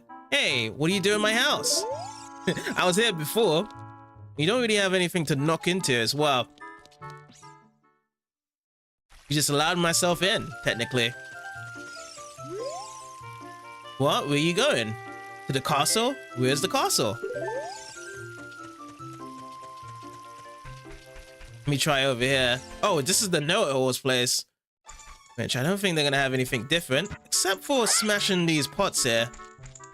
Oh, the ruby just vanished. You're gonna have to check to find out. Yeah, I'd love to know when it does come out. because he's basically the person that runs things around it, and the fact that he's getting all this attention does make him a little upset. True. Oh, you know what? Also, another game that made attention sad for Link as well. Skyward Sword. That guy, that big guy. Oh, what's his name? Oh, I forgot his name. The guy that Zelda kind of scorned over because yeah, they was bullying Link in that game. That kind of happened as well there as well, didn't it? Groose, that's his name. Groose, yeah.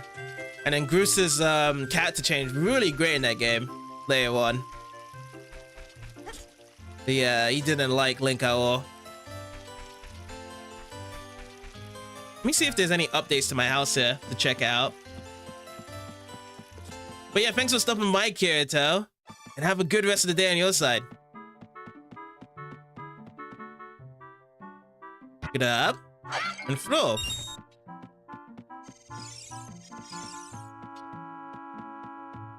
That's about it. Just a vase, and guess it's really time just to go over to Hyrule Castle then. Let me try going this way. This could possibly be the way to go.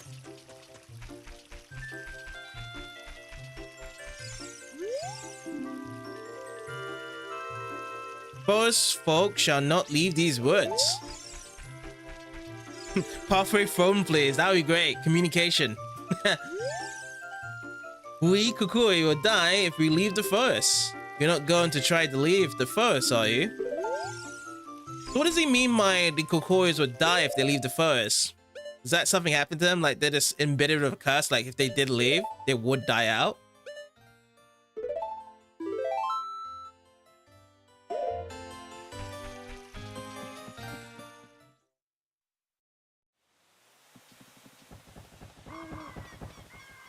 Oh, you're leaving?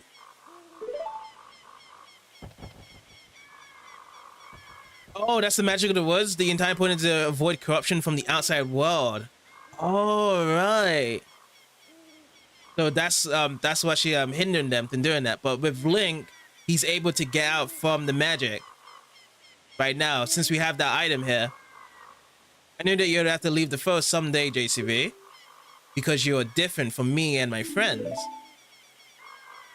But that's okay. We'll be friends forever, won't we? Yeah, he really isn't fairy folk. He's Hylian. Yeah, that's what it was itself. Yeah, that is absolutely true.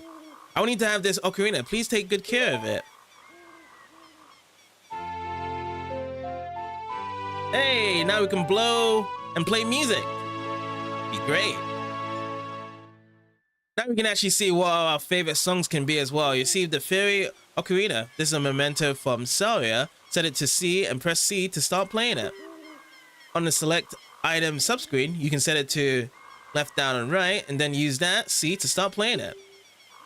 Play different notes with A and the 4 C buttons. Press B to quit playing or to start your song over again. When you play my ocarina, I hope you will think of me and come back to the forest to visit.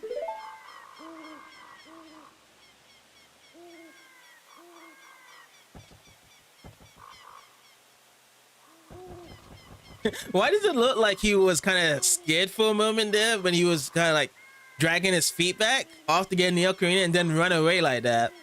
It's like, oh, I don't have any words to say to you, but I'm gonna run off now. But yeah, I guess I'm kind of spoiled with the newer Zelda games whereby you would have Link close up and smile and then just walk off. Yeah, he didn't really want to leave, but had no choice there. But it's just the way how he just ran.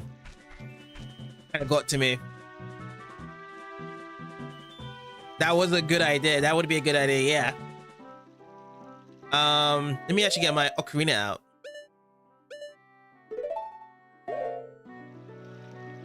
Okay, so was it A? That's A. Did I save the game? I did before. Let me actually save again. Good point. But hey, I love the fields. My favorite theme alteration has to be from Twilight Princess here. Oh, and we already stopped by a big owl. It appears that the time has finally come for you to start your adventure. You encounter many hardships ahead. That is your fate. Don't feel discouraged, even during the toughest times. Go straight this way and you'll see Hyrule Castle. You'll meet a princess there. If you're lost and don't know which way to go, look at the map. The areas you have explored will be shown on the map. Press start to enter the subscreens and Z and R to find the map. On the map subscreen, you'll also see a flashing dot showing which way you should be going next. Same, back when people saw this field, it was a marvel, and you could say this was considered an open world game at the time. Yeah, that's what I was thinking as well. The way how I just branched up, it really certainly felt like an adventure. And this was like a staple from the Zelda game, because it was like the first 3D Zelda game to do something like this. And I kind of liked it this way as well. Like it was at a good space and size for it just to be running from one direction to another into several different places, rather than having like massively open scale like an actual open world game would be.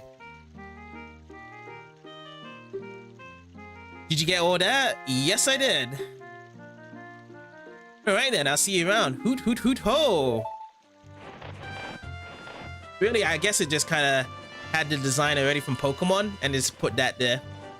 It really does bring home the adventure feel for things. Yeah, this is where I was like, smelling the fresh air, trees out, big blue sky, massive world. But yeah, let's actually pay attention to the map as well to see. Yeah, if I had to design any game, it would look like this as well, having the Hyrule field as it is, because I think like this is the encouragement of adventure fields as it should be. Okay, so it says that the flashing ones are supposed to be there. I guess I'll figure my way to get there as well by how it is. But current position, guess it's the square, right? Okay. Oh, this is how you do it. Lost Woods, Hyrule Field. That's where we are right now. Market there. Lonrun Ranch as well. So much stuff that you can actually get to. Because I believe is this the first part whereby the game becomes non-linear, as that you can actually choose different choices in the game. Oh, it's getting dark already. And that's when the monsters are going to start coming out. But yeah, as I say with the non-linear routes, is that you can go from one section way to another, and you can complete dungeons in a way. To some degree, a little bit, but not really. Yeah, so I remember this was a focus of what made Ocarina of Time good, is having different decisions of doing certain things in certain order. Maybe it might be later though, when we can do that. Hyrule Castle, Lonrun Ranch. The most choice you have towards is the end of the game, where you can choose between the last few temples. Oh, and that's only by 2 of them. Oh man, I guess I was sucking in from the wrong information I found about these games, because people was like, well, you could do this or that. It's like going into Saffron City for the first time in Pokemon Yellow, and you're like, oh, I'm not supposed to be here, but apparently you can still challenge Sabrina for the badges instead of going for Celadon and Fuchsia City, for example. Oh yeah, these skeletons, oh boy. I remember these looks in their faces. They're still quite creepy as well.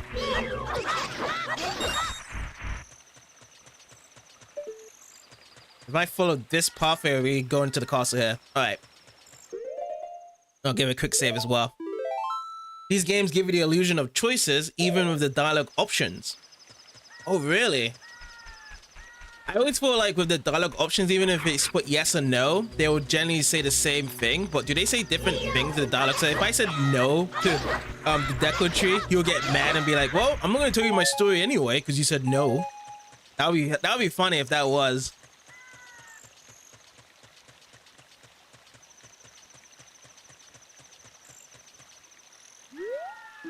You're here. Hyrule Castle, this is the way to Lonrun Ranch. I need to get to Hyrule, but I guess I have to wait until the morning then. But to open up, I just have to wait for this to be here. Guess I'll just like play around here then. See.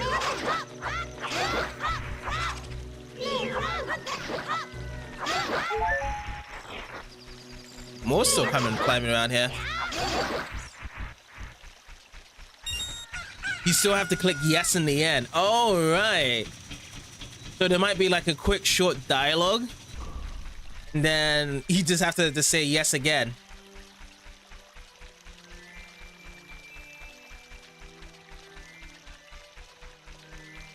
All right, let's go inside now.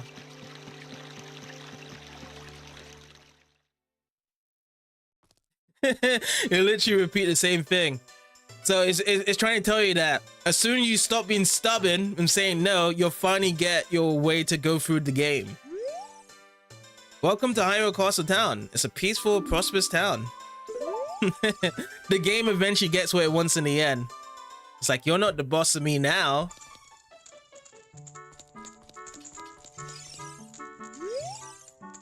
Man, am I so bored. Things would sure be more interesting if there were more troubles in the world. Hey, that's just between you and me, okay? Anyway, maybe we can let off some steam by breaking these jars. In a jar and press A to lift it and press A again to toss it. So she was the reason why everyone loves breaking jars in Zelda games. She just right away just said you can just break everything on here. And then we just break everything as we go by and anytime we see it in houses.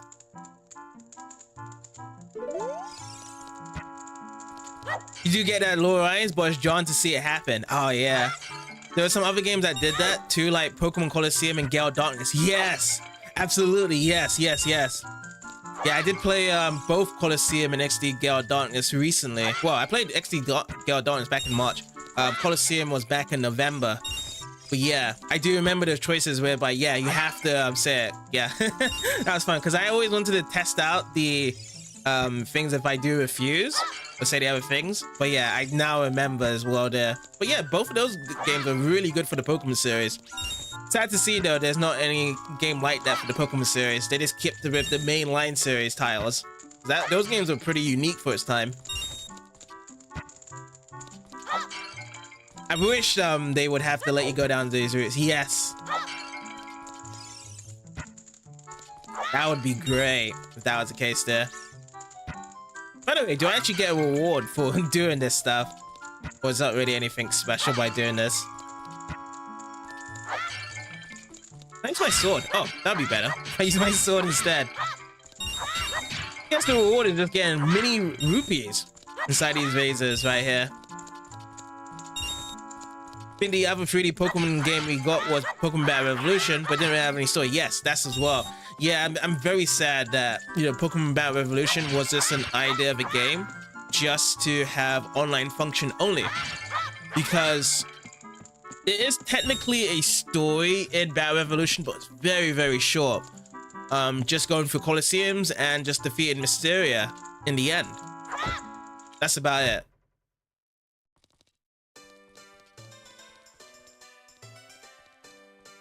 That's all I did at the game. Maybe there was like a round 2 because in Pokemon Stadium games, there was always like a round 2 difficulty after defeating Mewtwo in the end.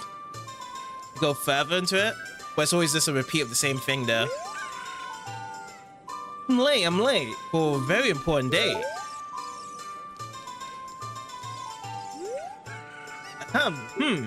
This bird is my pride and joy. Doesn't look luxuriant, kid. There's a round 2 of a harder difficulty with Mysteria. It's much harder though, because his monsters are busted. Damn. What actual Pokemons does he have? If you do remember that though. Because yeah, the first time around, it wasn't Mysteria that was the hardest one. It was the one before I remember the trainers. They used to be harder than Mysteria. Welcome. Alright. So 80 rupees. Can I actually have this right away? I guess I can buy this, but this may not be for me, right? If I do this here. I mean, I'll buy it anyway. Hylian Shield. You know how long it took me to get the Hylian Shield for Skyward Sword? That took forever to get it. Because you had to get in those boss spots really in the end. This one is just like, oh yeah, 80 rupees. Here you go. You know, he has Manaphy, Palkia, Mewtwo, Lugia. Can't remember that. I mean, as long as you have Mewtwo, you're pretty much just going to be killing all the Pokemon there. But then again, they kind of just nerfed Mewtwo in that generation, right? For Generation 4. Mewtwo is not as powerful as he was in Generation 1. Which is kind of a sad thing. like to buy anything else? I just want to just search around here. We got some arrows. We got a Deku stick. Bombs. Recovery heart. Deku nuts. Oh, he really is busted in Generation 4. Whoa. So I guess you really just need a Mewtwo then to take care of everything else. Because I was hearing things whereby, you know, in the lore eyes of Pokemon that Arceus would be up Mewtwo. Palkia and Dialga would be up Mewtwo. That was the case. But he was more busted in Generation 1. He did have a Kyogre too. Kyogre, oh yeah. That's the Pokemon that makes it rain everywhere, isn't it? As soon as it comes into the field. I always loved that idea. Make it rain for Kyogre, Groudon, make it sunshine. It's like, you know when I'm here when the weather changes. that was a definitely cool concept that Pokemon did. I heard a rumor that there's a monster that eats healing shields somewhere around the world. Have you seen it? Oh, does it? Does it now? What do you want to eat shields for?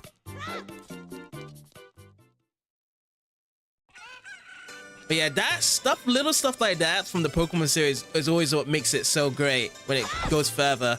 Remember in Generation 3 whereby you pull off a third evolution Pokemon and it starts heating up and flashing that color of its type? So let's just say you bring up, was it Typhlosion? No, not Typhlosion. It was Blaziken. Blaziken. You put him into battle and he starts like flashing red in the Pokemon games. I always like that. Just to show that how strong fire type moves he has in his arsenal there. Yeah, I love that part there. Did he still have it in the new game Pokemon games? I didn't even remember. I think it, because I remember in Gen 3. Was it in Gen 4 though? I think it was in Gen 4 as well. They kept it. I want to see Princess Zelda. I avoided the guards. Swam through the moat. I was almost there when they caught me. Found a small drain hole on the right side of the castle that I thought I could sneak into, but I got stuck there. Ooh, that could be where I need to go then. Not really sure. They might still have it for Generation onwards, but not too sure. Yeah, I'm not too sure to be honest as well, because there's always a lot of new changes that they do in and out. Very hard to tell. What a crazy guy. Can you believe this guy was crazy enough to try and sneak into the castle to see Princess Zelda? All because of this idiot they hired security at the castle. Oh yeah, we need to actually try and sneak in that way. But yeah, that's the attempt you need to do there. I can't really talk here. I mean, when the times going to Generation 5, it kind of went downhill. That was creepy. Oh, what was creepy? About like sneaking to the castle?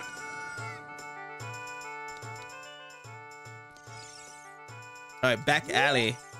Hey Sonny, I'll tell you something helpful. I heard there is a mysterious fountain somewhere near the castle.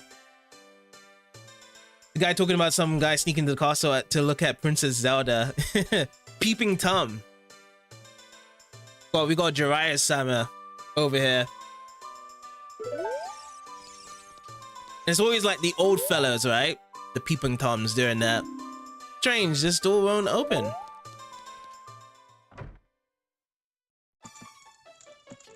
Ah, the classic house theme. I love this theme here.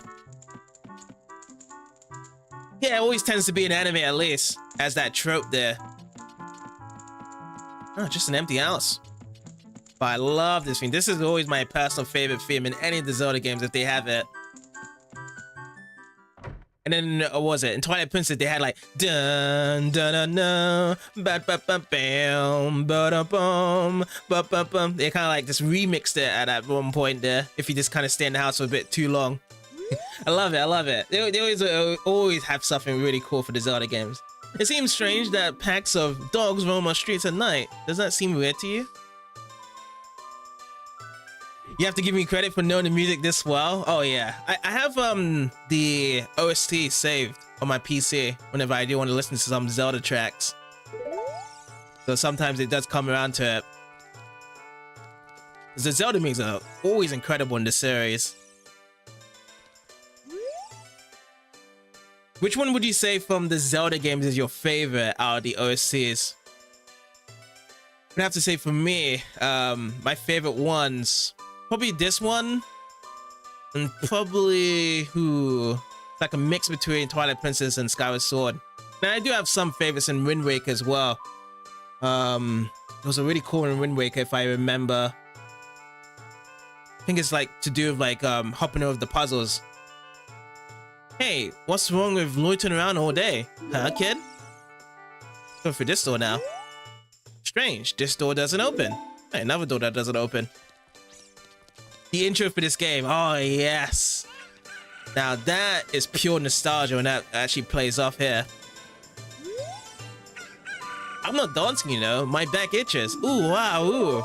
I must say though, coming back to this game, like, other games I played, like, you know, from going from A to B to continue on the main story, this one just makes you want to just explore and talk to everyone. So it kind of can get you lost to knowing what to do next when you just kind of explore so much around. Because yeah, this game is so massive here. You do like most of the tracks in general, but you do listen to the symphony versions and remixes that some people make, and they're really well done. Yeah. The remixes that you do find online is really great, just changing some parts of the tones and melodies. If you came in to see the Hyrule Castle, take the street on your right. If you want to see the back alleys of the town, take the streets to the left. To be honest, I still want to just explore everywhere instead of actually going straight to the main story. So, shooting gallery. Can I actually do this right away? Do you want to play a game? It's 20 rupees per play, which I don't have the money for.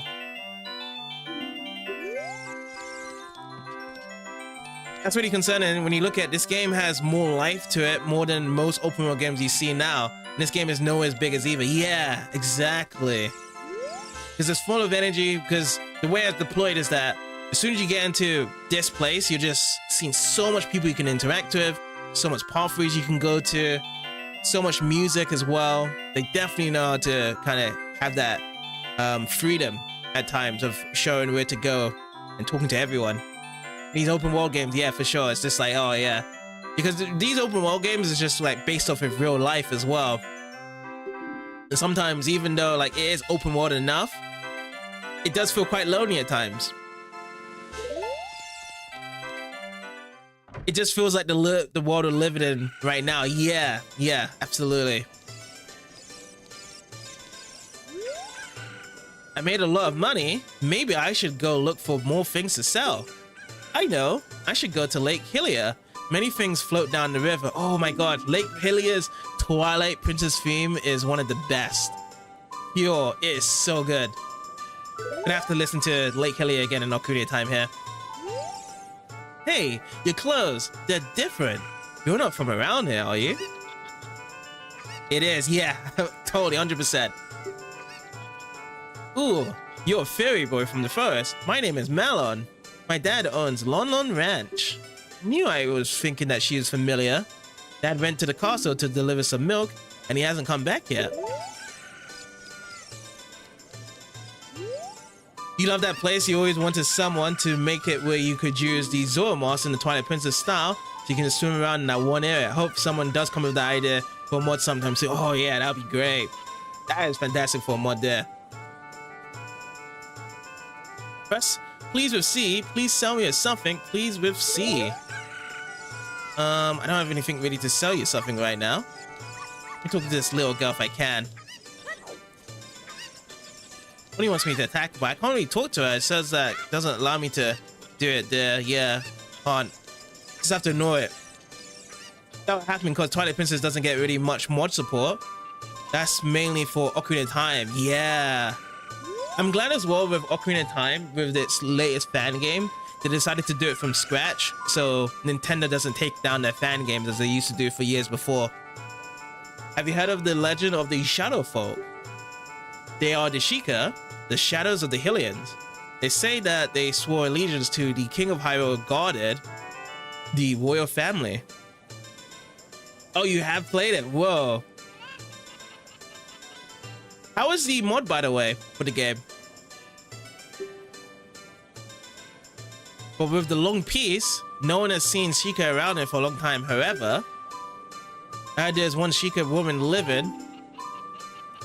Oh, you just heard about it. Oh, I see. Yeah, the mod looks amazing though for this game, right?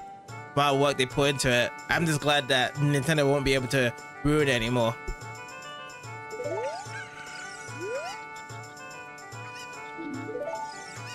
talk with this lady. Do you know about the Temple of Time that we have in the northeast part of town? Legends say that the Temple of Time is the entrance to the sacred realm. I saw some funny about it. It was all about some music, and I thought there was supposed to be some game they were going to make. But if it's an actual game, like you said, then I'm definitely going to check that out. Yeah. They've started that project up a couple months ago, I think.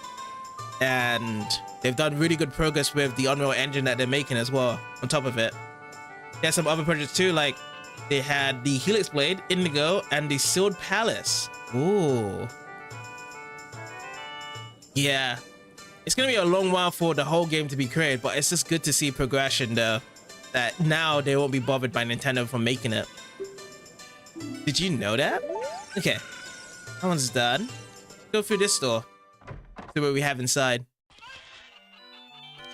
Another minigame. I just don't have the money now. Thank goodness for that, 100%, yes. Because Nintendo always drops down and taking down so much fan games. Just because of the titles, didn't? And I wish that Nintendo was more like Sega, whereby Sega, if they see a fan game they like, they would actually license it and actually treat it as an actual game. Oh, I'm sorry. We're not open for business yet. Please come back soon. It's this one. I feel like I remember this minigame, but I just... Well, when we come back to it, it'll be more clearer when it does open up. I wonder if all this modding is just due to the fact that we aren't going to get any more traditional Zelda games anyway. Yeah, wasn't Nintendo being copyright crazy for Pokemon stuff at one point? Yeah, Pokemon stuff, Metroid stuff as well, Mario stuff, anything just with main IP titles that people are very focused on creating. They would just take it down. So there's been so much incredible fan projects over the years, and they easily just take it down as well. So is it really due to the fact that with the modding is that we're just not going to get more tradition? When you say traditional Zelda games, are you talking about the fact of Ocarina of Time all the way to Skyward Sword, or do you include traditional Zelda games to be in Breath of the Wild and Tears of the Kingdom as well? Because that's why I think about traditional Zelda games. From Ocarina of Time all the way to Skyward Sword and that traditional factor.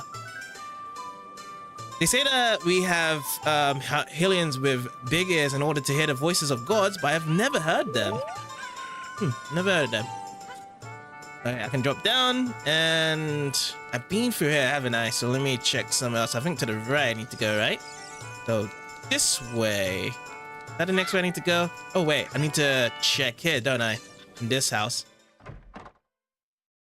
You say all the way up to Skyward Sword.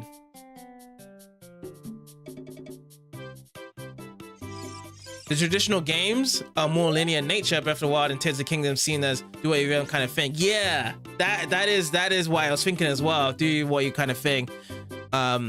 Wish the 2D games into this as well. Oh yeah, I need to play some of the 2D games. I think it's amazing. But yeah, I definitely agree with you there. It is more open world. It's more Skyward.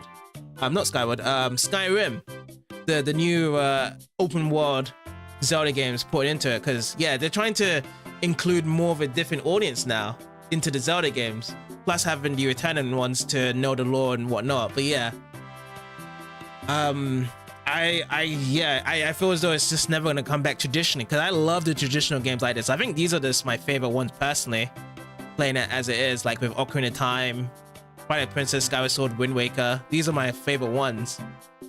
But we'll see. Once I get to playing Breath of the Wild and Tears of the Kingdom, we'll see if it has a good impact on me as well, if I do like it that way. But seeing as it is, I just think this one's the best way, traditional way. And also the 2D ones as well. What a strange shop. I wonder what will be open for business. I read the sign there, but it still seems weird. Let me actually get this back on. Happy Moss Shop. Please read the sign before you use the shop. How the shop works: we do not sell moss at the shop, we just lend them to you. You sell the loan moss on your own, you pay back the money for the moss, and we'll lend you a newer model. You can borrow moss you have already sold again. However, you can sell each model of moss only once. Maybe I sell it to that dude from before. They could still do it where they implement some of the traditional nature of these games into modern stuff, but they aren't going to do that with the success of Tears of the Kingdom series. Yes, the success is the reason why they're not going to do that again. It's the same with Pokemon as well. Pokemon has gone a different way, and because it's so successful in terms of sales, it's not going to change it at all.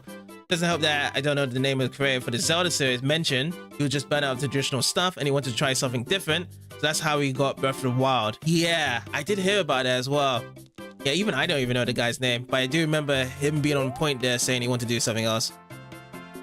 Oh, so it's actually not open yet. Okay. I'll have to come back to this some other time. But in itself, though, he's still having these Zelda elements put into the open world games anyway. But isn't it kind of easier just doing an open world game the way how he's doing it compared to just doing it traditionally? The statue's one-eyed gaze passes into your mind.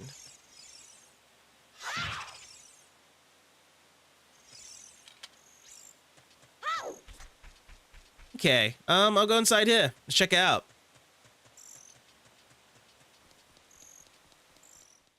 You have to say so, because Breath of the Wild and Tears of the Kingdom look like the easiest games ever. Yeah, because I remember hearing with Breath of the Wild, there's a way just to get to the final boss within the first hour of the game, which is kind of strange. Plus, Breath of the Wild didn't really want to incorporate dungeons and having puzzles, which I've heard that with Tears of the Kingdom, they're slowly incorporating dungeons and puzzles like that again to be mandatory. Oh, Temple of Time is so good as well. Yeah, the theme, the mellow. There are 3 hollows and encryption here. Oh wait, I just actually got that skip there. You owns 3 spiritual stones. Stand with the Ocarina of Time and play the Song of Time. I got 1 of them. I need 2 more. That is how the inscription reads. When I watch people play it, it's just someone streaming, running around, talking to the occasional person, fighting occasional enemy, and then more walking. Yes, you can go straight to the boss whenever you feel like it. Yeah, it doesn't feel like a good game to stream, right? There isn't really much action on the screen as much as possible, or it doesn't look like it's very engaging and interesting to watch. I do agree with that. Like, that is a game where like, you just play off stream. But if people would like to see that game, play on stream, you just don't really get much people appeal to attach to it. Because there's always something happening in games like this, traditionally. In that game, you're just kind of running around, trying to, you know, collect things and looking to survive and jumping and climbing on mountains. That's all I see when I pop into streams like that. That is absolutely true. Okay, so let me try this way. This is gonna be going over to the castle then. Some people love the game, but it's so lame to watch. Yeah, I think it's fun to play. This is kind of the rule. Fun to play, but not fun to watch. All that stuff is time consuming, right? The princess inside the castle is just ahead. Be careful not to get caught by the guards. On this ground, time flows normally, but time stands still while you're in the London Ranch or in a town. If you want time to pass normally, you'll need to leave town. Well, which way are you going to go now? Do you want to hear what I said again? Nope, that is all good. Looks like the Great Deku Tree never told Link to not talk to strangers. True, yes. Yeah, and he's actually just being very courageous to talk to strangers as well. Especially to a weird talking elf that can speak the language as well. Funny enough.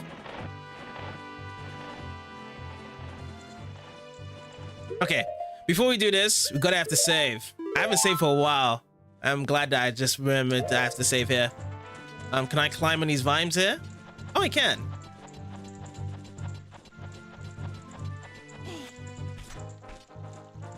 You put on my side this time around, yeah. All right, what is the time? Boing boing. 10:20 on time. I guess that's probably the internal clock on this emblem that's actually poisoned out right now. Or is it just the time in the game itself? Oh, Navi!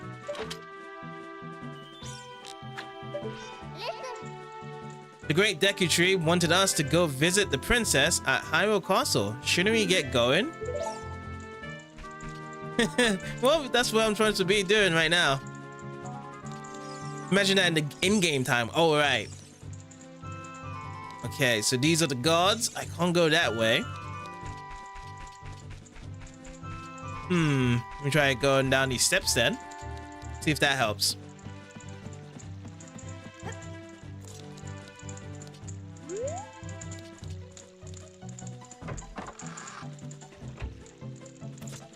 That goes past that guard there.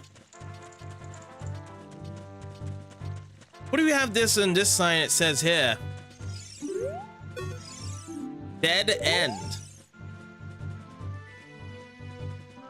This is the worst security you've ever seen. Sure is. Oh, this is the way to do it. You guys don't see me. It reminds me of Metal Gear Solid, whereby you have a certain vision plane that you can kind of go through at these points here, and it'll never see you at all.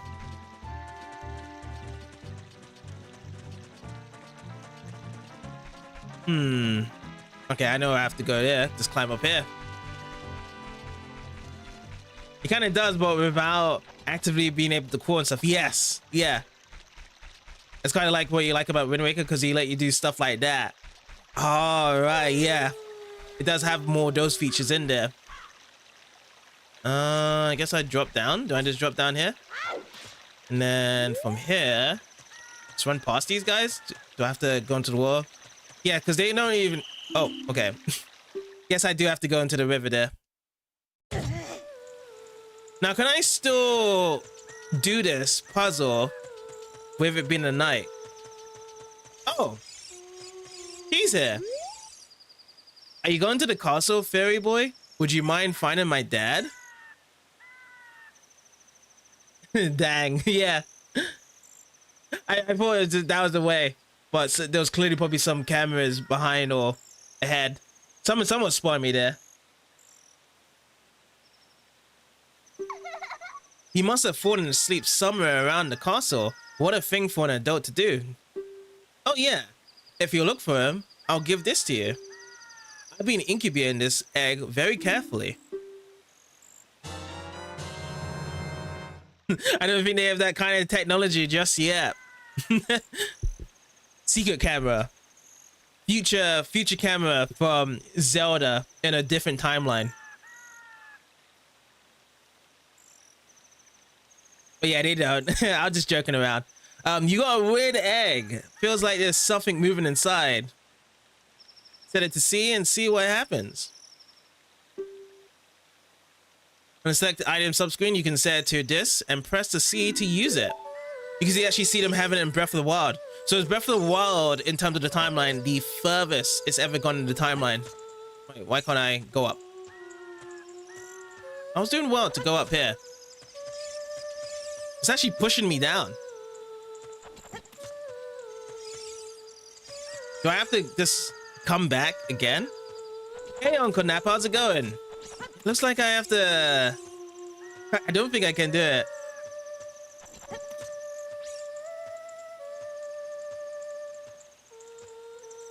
Oh, I have to grab the middle vine. Oh, I see. Thank you.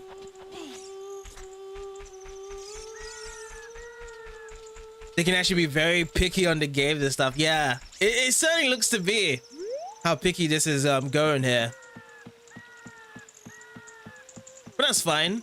As long as it works with how pickiness it goes through to doing it. A chicken hatched from the egg you're incubating from... Wait, it just did it straight away? But isn't the chicken I'm supposed to give to the father... I don't need to check on the chicken. Like, if I look at the chicken right now, probably it just ran away from me if I do that. So I hold on to it until I see her dad in the castle here.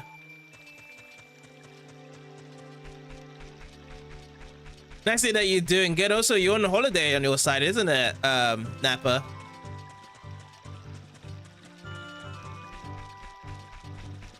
Okay, let me go up from here. Any plans for your holiday on your side? Whoopsie. Okay, I can drop down, isn't it? They're not gonna catch me. And let's go through the right way this time. But they're not gonna spawn me. And we actually get some free rupees. Okay, so I'm down here. Do I just pull through this? No?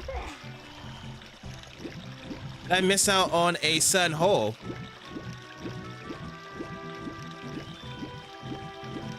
It pushes me this way. Oh, I see. Okay, we're supposed to get up here. And we have to go that way. Okay, gotcha. Going to see your grandma in South Carolina. Nice. Nice family trip.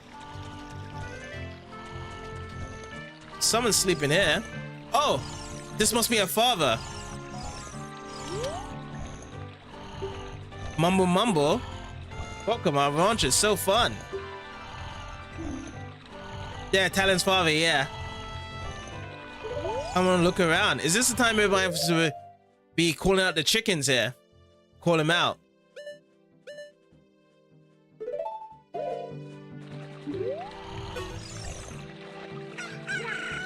What in tarnation? Whoa.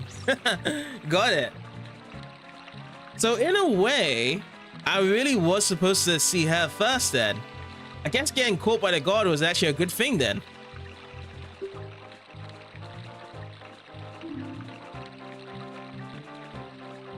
Is that Mario? Oh yeah, that kind of does look like Mario, doesn't it? Mario whereby he's off the job. Yeah, it was. Yeah, that was good then. So I had to do that in that order because I would have probably been standing around there trying to figure out who this guy is. One person get a little shy around here.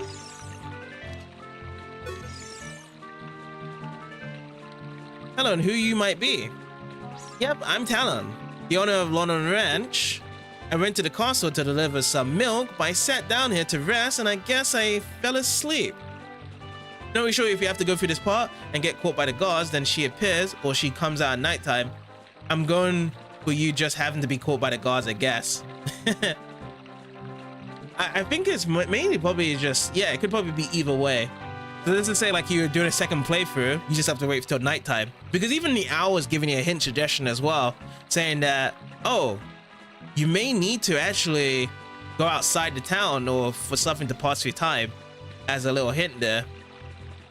Because yeah, that girl was the next person we had to go and see.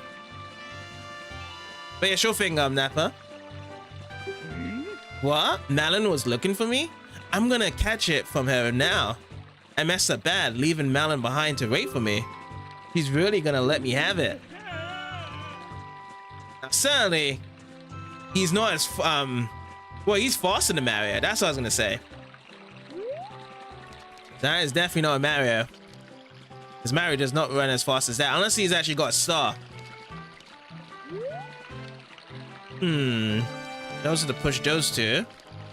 Let's go through the door first. Oh, it doesn't allow me to go through the door. Guess I'm gonna have to grab it. Grab these first. We see Malin in the daytime, she was in town, but when you see her at night, she's where you saw her done. Yeah. Those are the two locations that you can get through.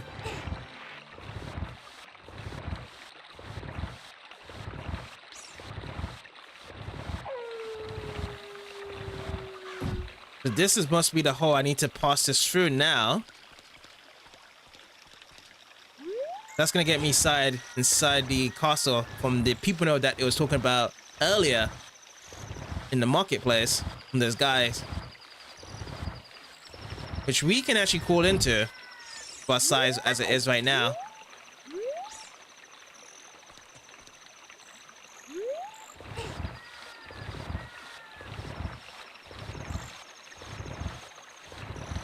But can we do the whole sneakeroo? Wait, is that it? Can I just climb here and jump over? Oh, that reaches it. And now I can enter. At least you have a better reason to meet her. That guy just wanted to look at her. True. Here we go, castle courtyard. Oh no. Now this time, it's gonna be harder, isn't it? Did they turn around or did they stand there? Maybe they just stand there. Okay, is the camera going to shift away, or how do I get the camera to shift? Is this what's supposed to happen? I might have to do this during the daytime. Oh, so this is how it is?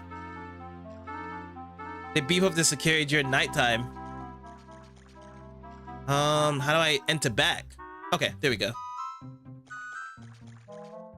Oh, not normally, no.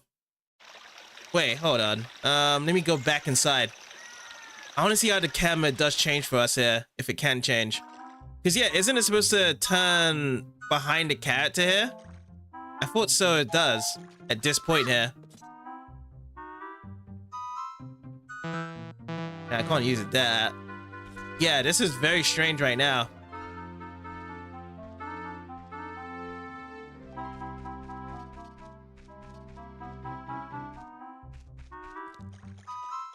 It's supposed to switch, but since you can't get past him, it won't let you.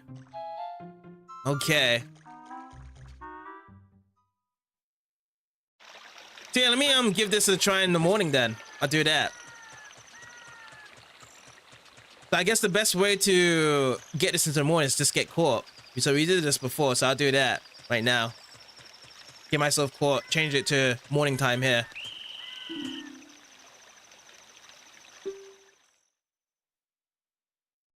Don't get caught. I would actually change to the morning right away. It kind of did, right? I'm just pauses. Oh, it does. Okay. Yeah, I should just waited then. But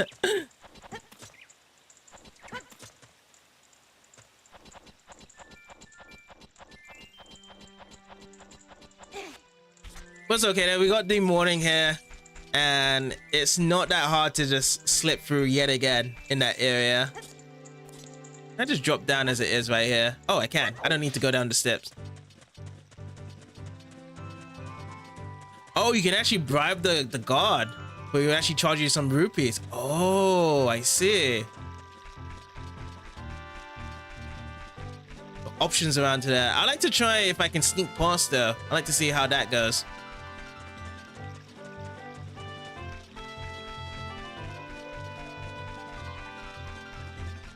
Let me see if I'd be able to sneak past these guys. If not, then I can actually get the rupees though.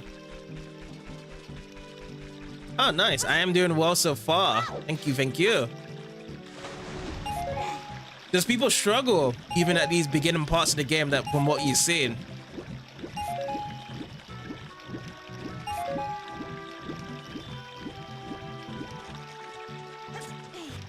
I know I have my odd cases whereby I will struggle at points whereby it looks so easy to do.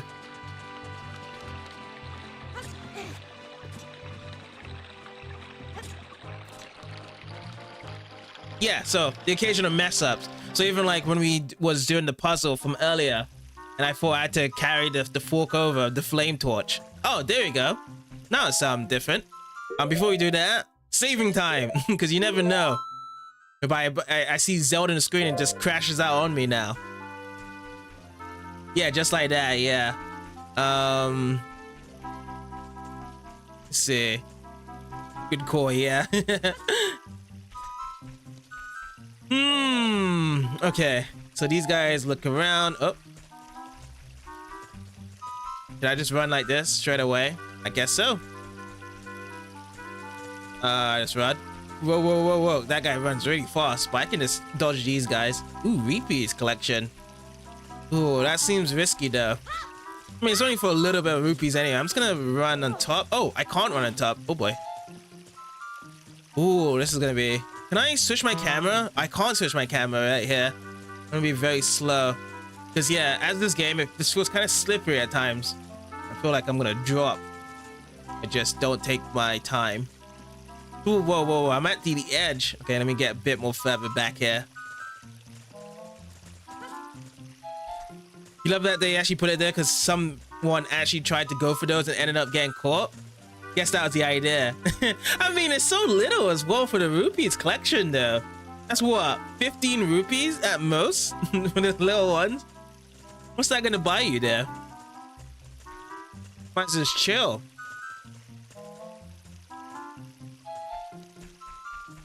Oh boy. Hopefully there's no reverse track here. Okay, we're good. The only thing you'll buy is the shield if you wanted it that bad. Yeah, the shield that we have right now. Okay. So they're both going at the same time here. Should we just wait for them to go to the top left and that's where we'll make our move? Yeah, that's what we'll do. Wait for this one to go away to the top.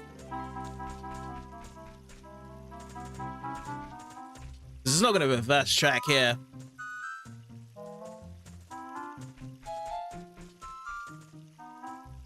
And then we'll just wait again. Because I have no idea if there's any sound involvement in this little puzzle here. So I'm gonna assume it is. There's some sound.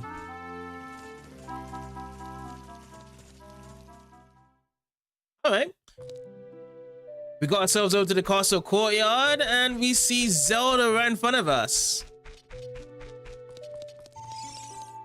Oh, there's actually no sound at all. No sound. Okay, we could have actually kind of sped through even faster.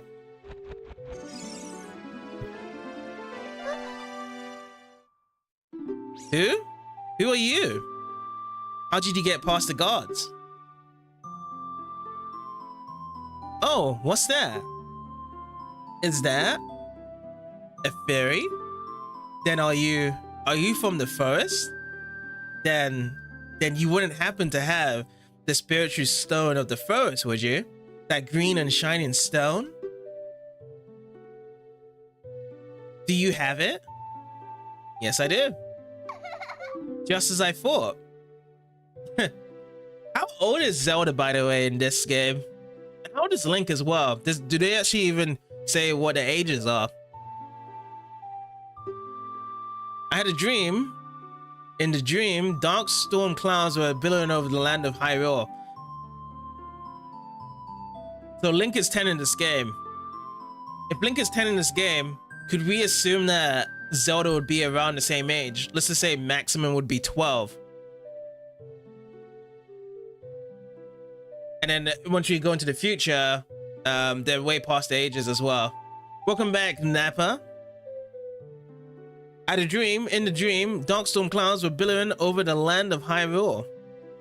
She's around 10 to 12 years old, yeah.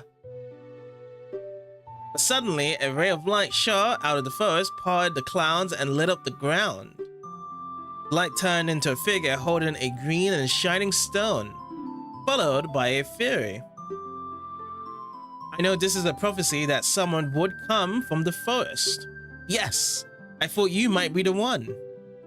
Oh, I'm sorry. I got carried away with my story and didn't even properly introduce myself.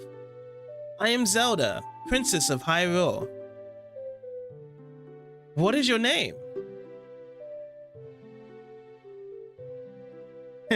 This is the time whereby Link needs to open his mouth. JCV. Strange. It sounds somehow familiar. Okay then, JCV. But yeah, I mean, it's just like, yeah, game logic.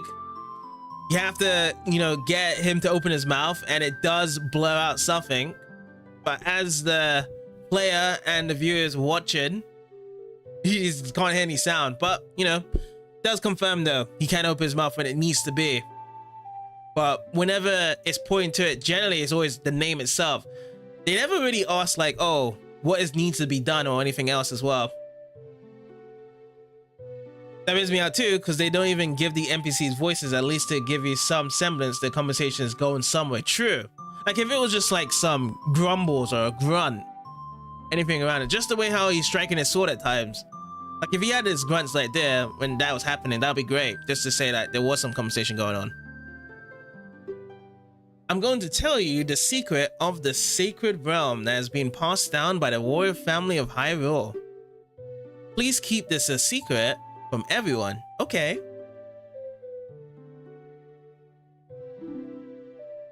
We was talking about it as well earlier, Nappa. Thinking that Zelda was Link. Not a secret if you tell someone, true. The three goddesses hid the Triforce containing the power of the gods somewhere in Hyrule. Power to grant the wish of the one who holds the Triforce in his hands. If someone with a righteous heart makes a wish, it will lead Hyrule to a golden age of prosperity. If someone with an evil mind has his wish granted, the world will be consumed by evil. This is what has been told.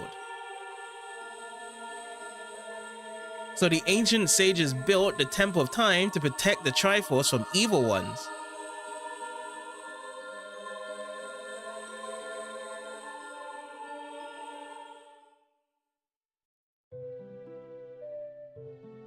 So that's the same story that we actually got from the Deku Tree, but Samurai is much more shorter.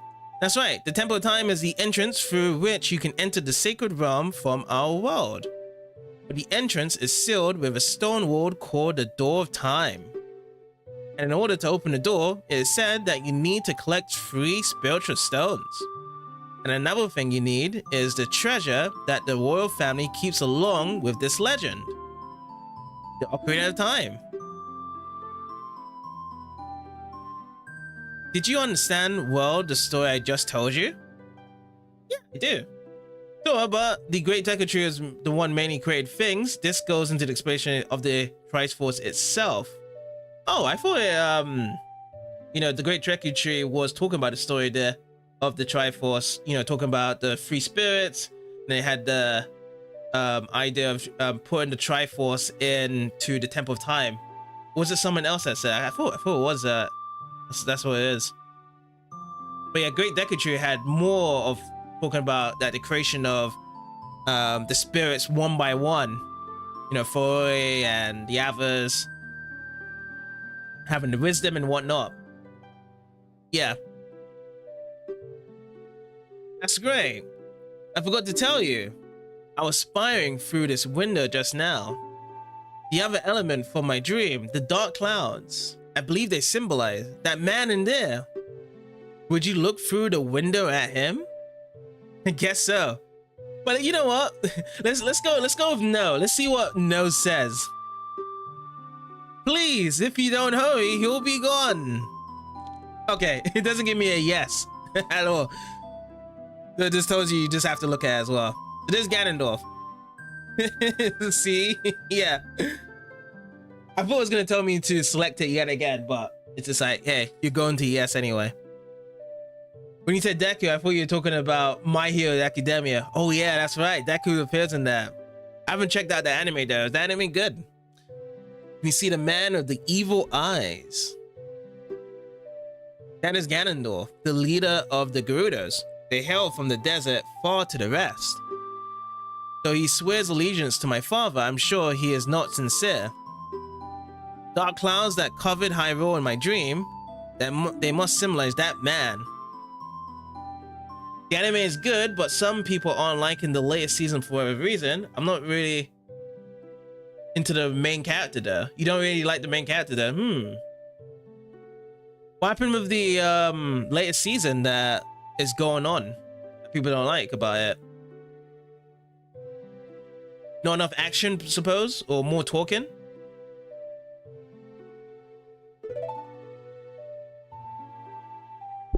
What happened? Did he see you?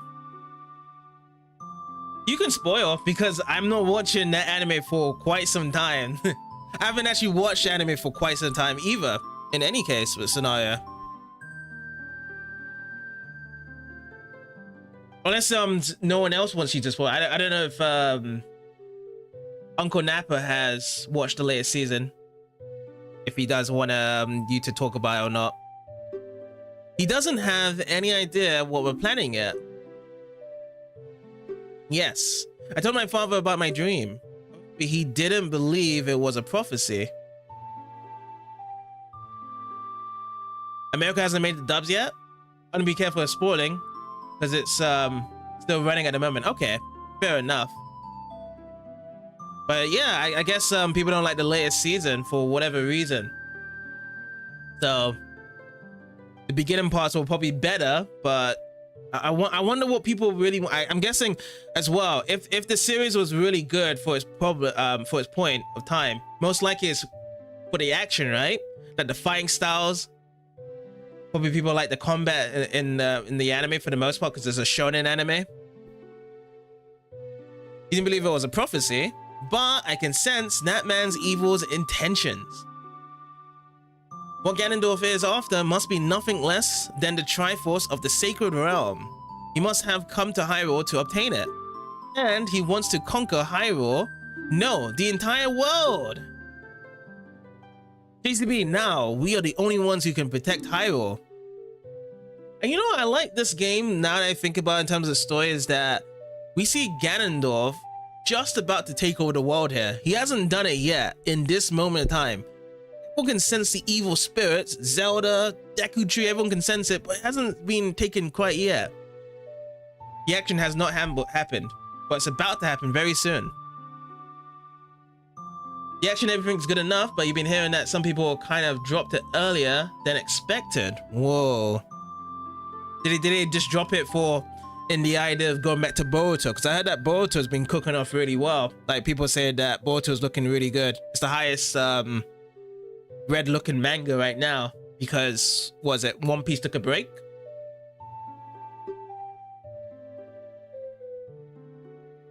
I don't believe you, but I have to say okay, don't I? Thank you. I'm afraid, I have a feeling that that man is going to destroy Hyrule. He has such terrifying power, but it's fortunate that you have come. We must not let Ganondorf get the Triforce. Oh no. It'll be too long, didn't have the retention to keep up with it, and you have to keep in mind that this anime came out around 2008, at least in the USA. Not sure of the release date in the other countries. So you mean bootleg Rudo? Rudo is isn't Rudo a part of the guys in Hylia? Not Hylia. What was it? I forgot what they're called again. In the land whereby there's a lot of lakes. Zora, yes, that's it, Zora. Rudo, there we go. It seemed quite familiar. Yeah, that's the race there. I know Zora's gonna have family's gonna have an impact in this game.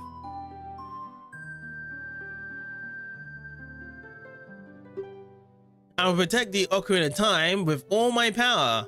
He shall not have it. You go find the other two spiritual stones. Let's get the Triforce before Ganondorf does, and then defeat him. One more thing. Take this letter. I'm sure it'll be helpful to you. Alright, receive Zelda's letter. The letter has Zelda's autograph. Set it to that and show it that. On the select item subscreen, you can set it to these and then use that to show it to the people. Ganon in his Ganon state is already a master thief and he already knows magic. But doesn't Zelda at this point have the whole ninja stuff? Like, she can just transform to Sheik at this point. Well, she can't do that until later. My attendant will guide you out of the castle. Don't be afraid to talk to her. No, at this point. Okay, when she gets older. So during that transition, that's when she starts to learn all that ninja stuff from Sheik. Okay, cool. Oh, I guess I have to talk to this person right now. Or the Sheik god.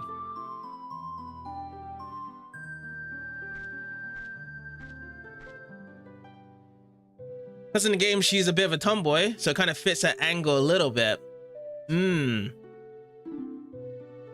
am Impa of the Sheikas. I am responsible for protecting Princess Zelda. Everything is exactly as the princess foretold. You're a courageous boy. You're heading out on a big new adventure, aren't you? My role in the princess's dream was to teach a melody to the one from the forest. This is an ancient melody passed down by the royal family. I've played this song for Princess Zelda as a lullaby ever since she was a baby. There is a mysterious power in these notes. Now listen carefully.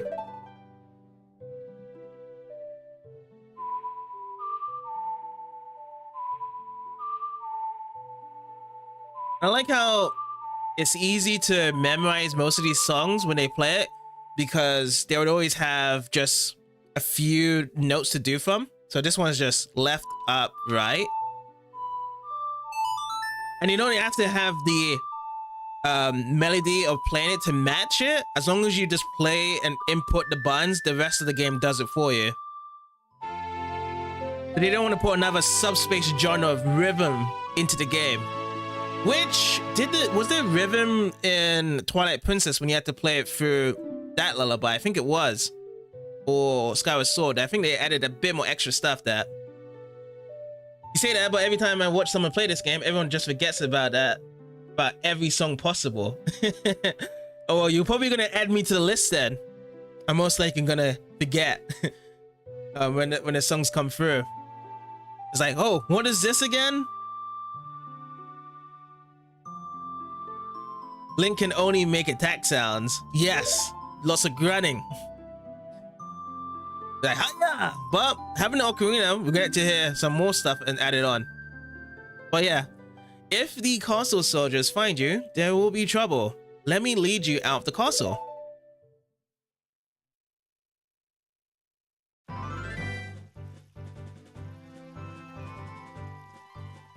Impa just used some transportation jutsu right there. We actually made ourselves over to the beginning part of Hyrule Field.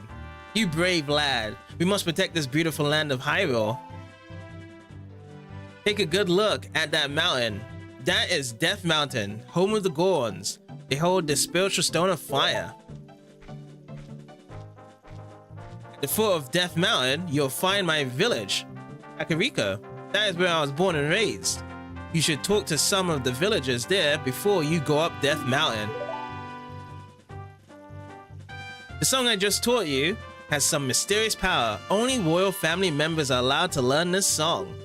Remember, it will help you prove your connections with the royal family. The princess is waiting for you to return to the castle with the stones. Alright, we'll count on you. And there she goes. I don't see her going to fight giant monsters as a hobby. True. Leaving it to a little boy to do so instead, whereas you're just off to protect the princess. And this actually looks like a good stuff to save and end it here as well. So at least at this point here, we know that we've covered the basics of knowing we've got a fairy, went over to the Great Deku Tree, went inside it, and then we gushed out that stone, and went into Hyrule Castle, sneak past some guards. Lastly, find ourselves looking at a Death Mountain with a huge cloud gas. So yeah, next time we're gonna be going over there and see if we can find the next stone that needs to be covered as well. Yeah, 4 hours. But yeah, you just got here a good time as well, because generally we would be like, I've had people that would come over, debut, and come very late to the stream, and then the stream would be end and be like, oh, so you only did this much hours. But yeah, it's been 4 hours. Well, thanks for coming by though, Common, and also thanks for everyone else that has stopped by as well. Okay, we're gonna have to pause it for you. I don't want to fight you yet, but yeah, thanks for everyone for coming by. Much appreciated, and we'll carry on tomorrow. Take care, y'all. Have a good one.